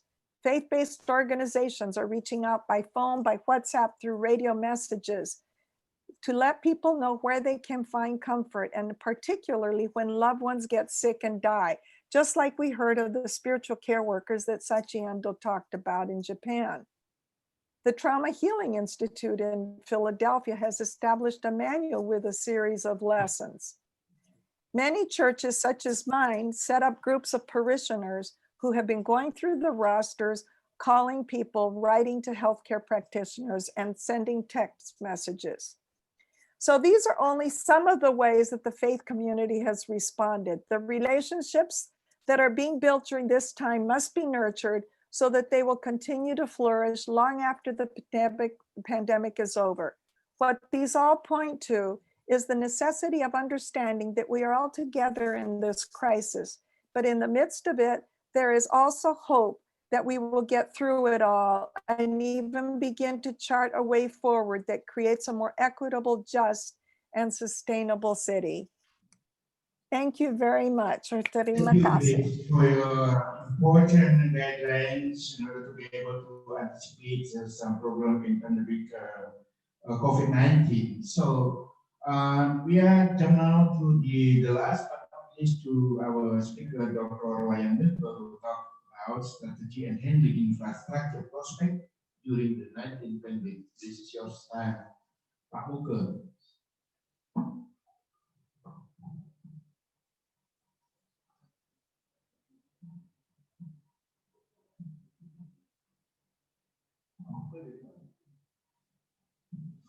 Okay, Pak Muka, are you ready to present your paper?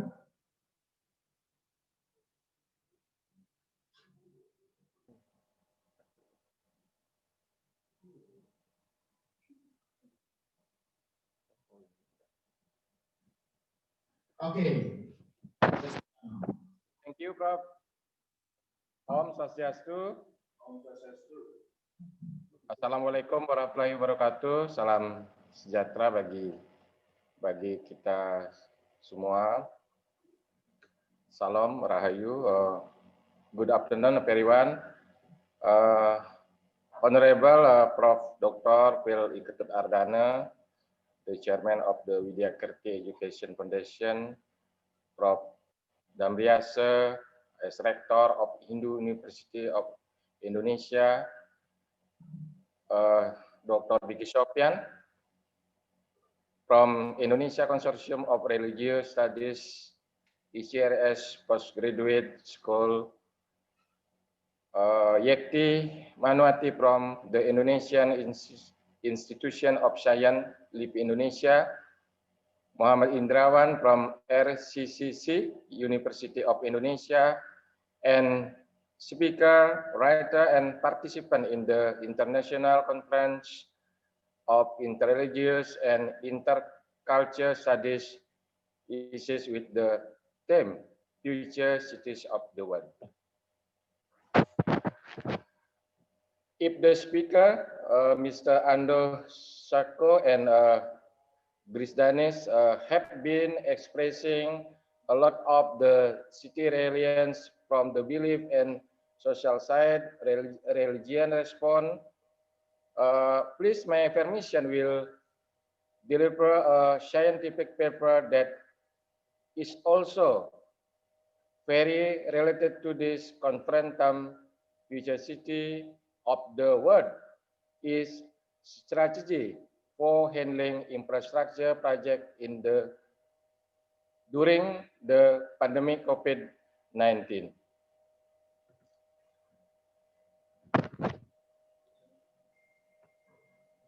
Infrastructure hold a very important role in making a modern city and a green city. Infrastructure is a priority program in the development of a city that is advanced and became a dream very dependent on the completeness of the infrastructure development of the infrastructure is an important symbol for economic growth, encourage productive investment, creation of a work pile, and property reduction.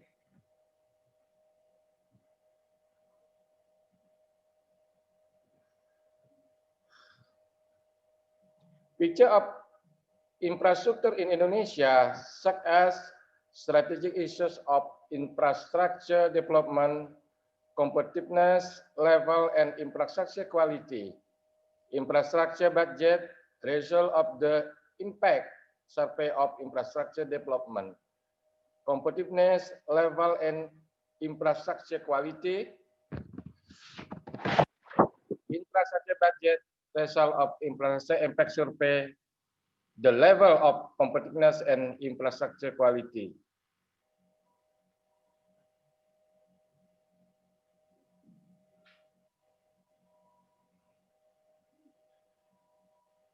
It continues, strategic issues of infrastructure development in Indonesia.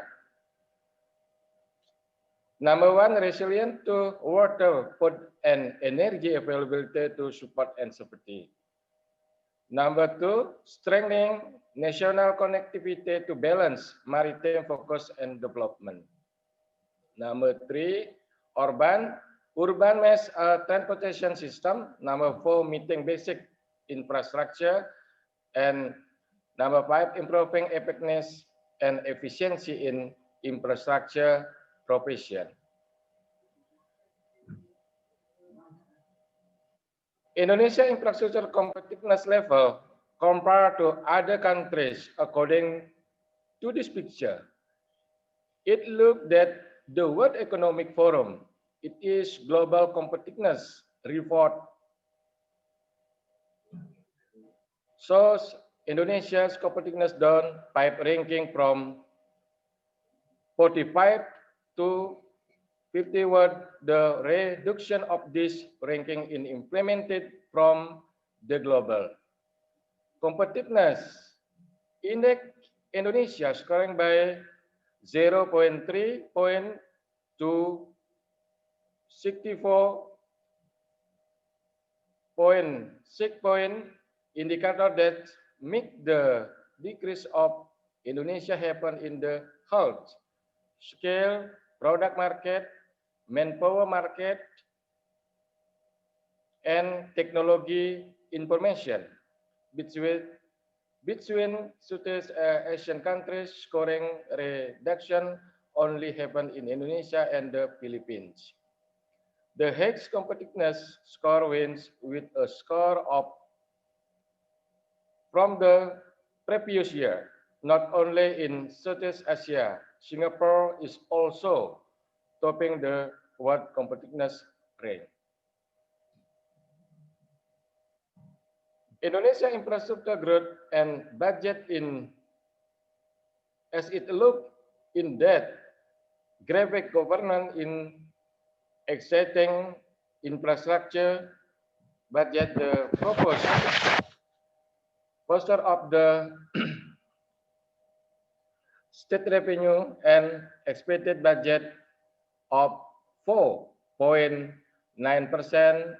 to 419.2 trillion, and infrastructure budget in context of economy infrastructure of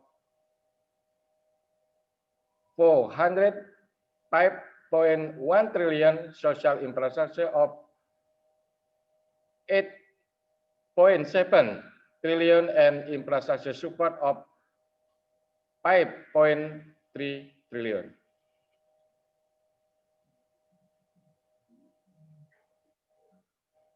All participants, survey results related to the effect of the impact of COVID-19 on the construction and infrastructure project done by the Indonesian Project Management Expert Association, IAMPI, in March and May.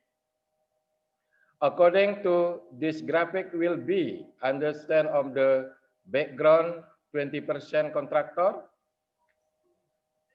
industry 9%, housing 8%, institution 6%, oil and gas 5%, energy 4%, and others 2%.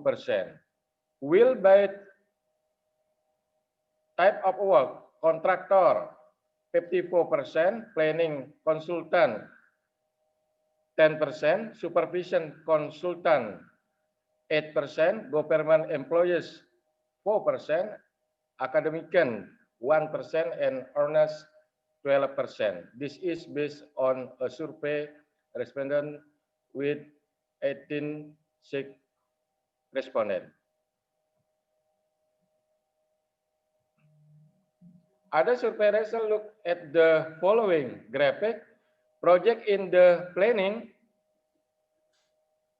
phase of the stretch 13.5% impact. Project in the construction phase a highly impact 48%, and project in the operational phase are highly impact 28%. It can be conclusion that the construction project is strictly affecting the pandemic on COVID-19. This symptom will create the impact of delay completion of work, additional costs, termination of contract, and delay of project implementation. Strategy need to overcome how our effort to pressure this COVID-19 case.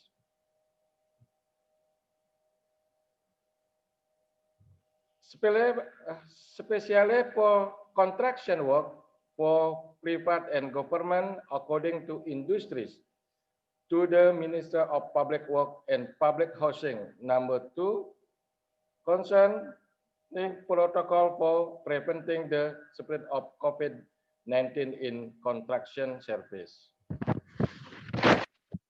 This minister instruction are part of the policy to make a construction safety, occupational health, public safety, and environment safety at all stages of construction implementation. The minister in instruction to develop a mechanism concern COVID-19 prevention protocol in providing construction service.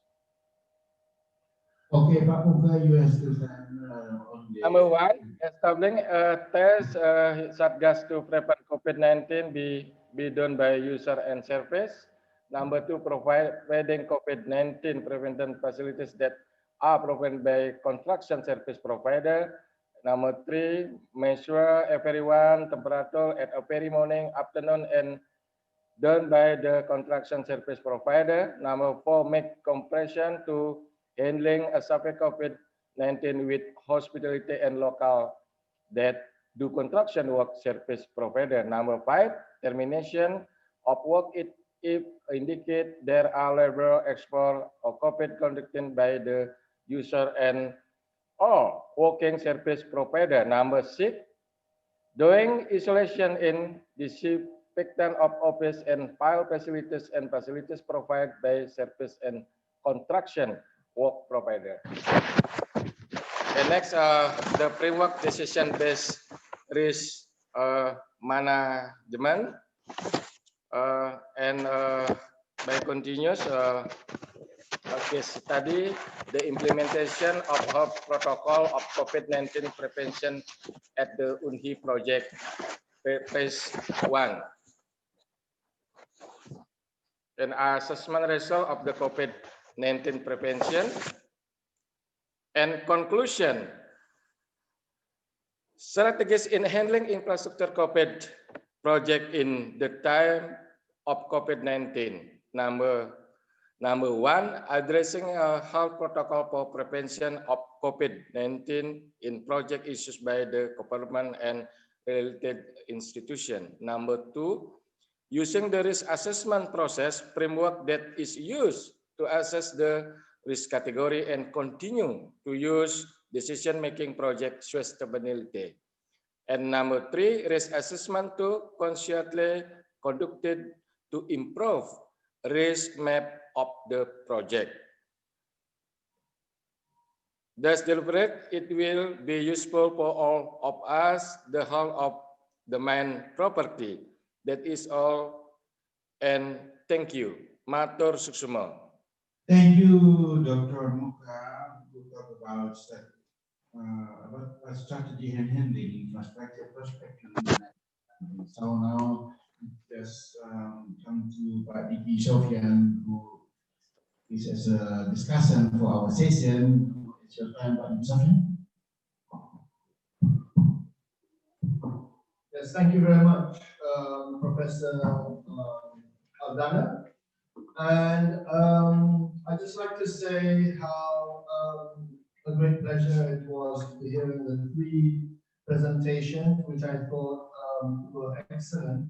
And they kind of gel together quite well and sort of contextualize the research of the COVID-19 pandemic. The first two presented by Sachi and Grace, I think, were mostly based on their observation and analysis on how faith, religion, and spirituality sort of provided the support for the most vulnerable and marginalized communities in various contexts and countries.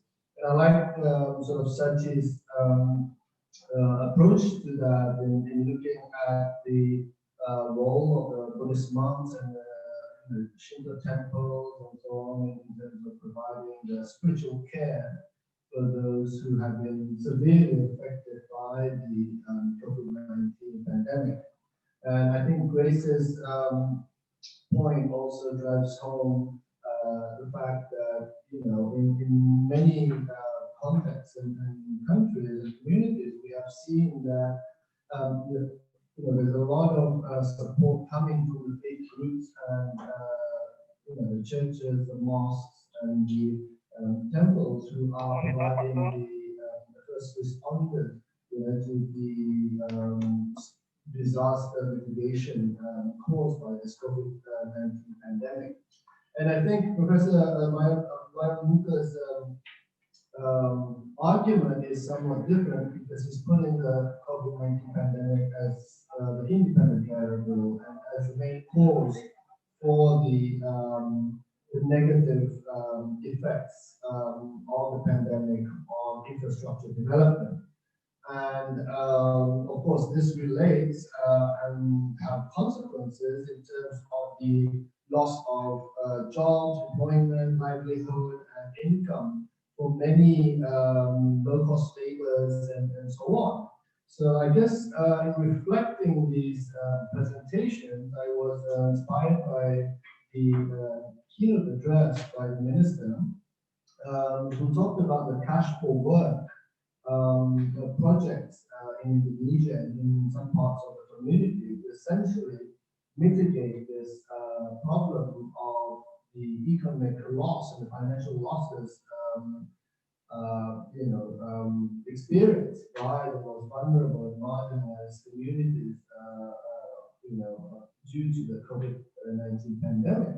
So I was wondering whether in Japan, in Los Angeles, and in the places where you observe these communities, whether you also see any efforts by the local governments, by the mayoralties, or the governor to come up with this cash for work projects. And I'm not quite sure whether here in Bali also that the governor has implanted the forward projects to sort of ease the financial burden and the economic livelihood problems confronted by the most marginalized and vulnerable communities.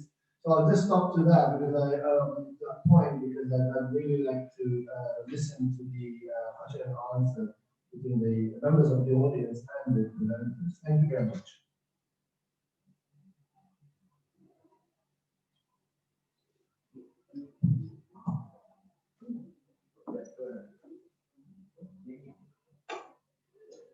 Okay, Pak Diki. Okay, Pak. Okay, Pak Diki, thank you very much for your analytical analytical review on our three outstanding speakers.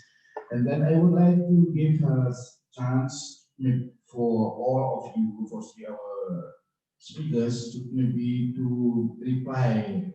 For instance, to Grace, for instance, what do you think about the difficult situation now in the pandemic, corona pandemics? What do you can tell us on how we can the local people come back to their own tradition, for instance? Please. I'm sorry, could you repeat it, please? I somehow, it was not, didn't come through very strong, the connection.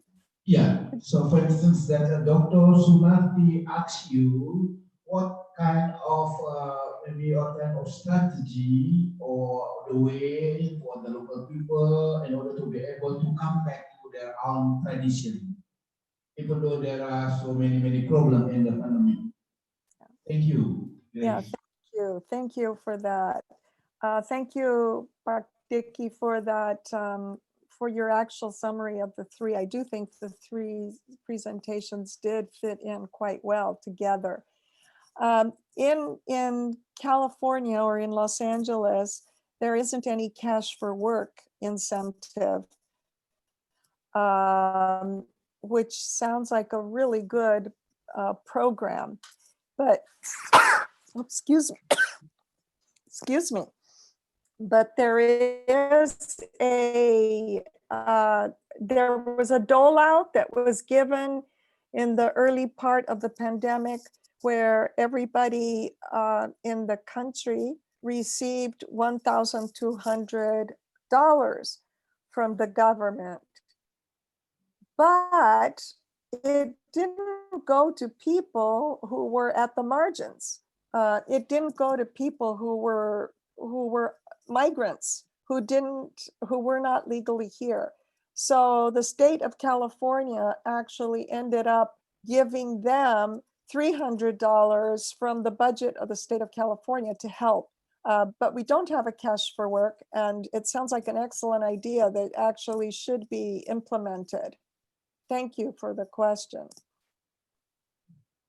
Thank you, Grace, for your comment. And then for the last decision, I would like to thank all of you for your presentation and your response, and also we get some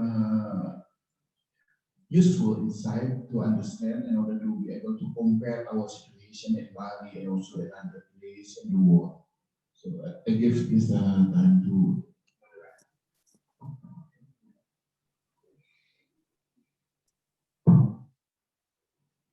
Thank you, Mr. Sachi, Mr. Jiwanya, Ms. Grace, Robert, for the speeches, and thank you also for our Secretary, Mr. Diki. So, ladies and gentlemen, we will have a lunch break and Friday praying for Muslim for 60 minutes. Then all participants are requested to leave the meeting room after the plenary session finished and rejoin to the desired parallel meeting link on 1:15. And remember, for all of the participants who will get the e-certificate if you attend all of the session until the end of the event. Thank you.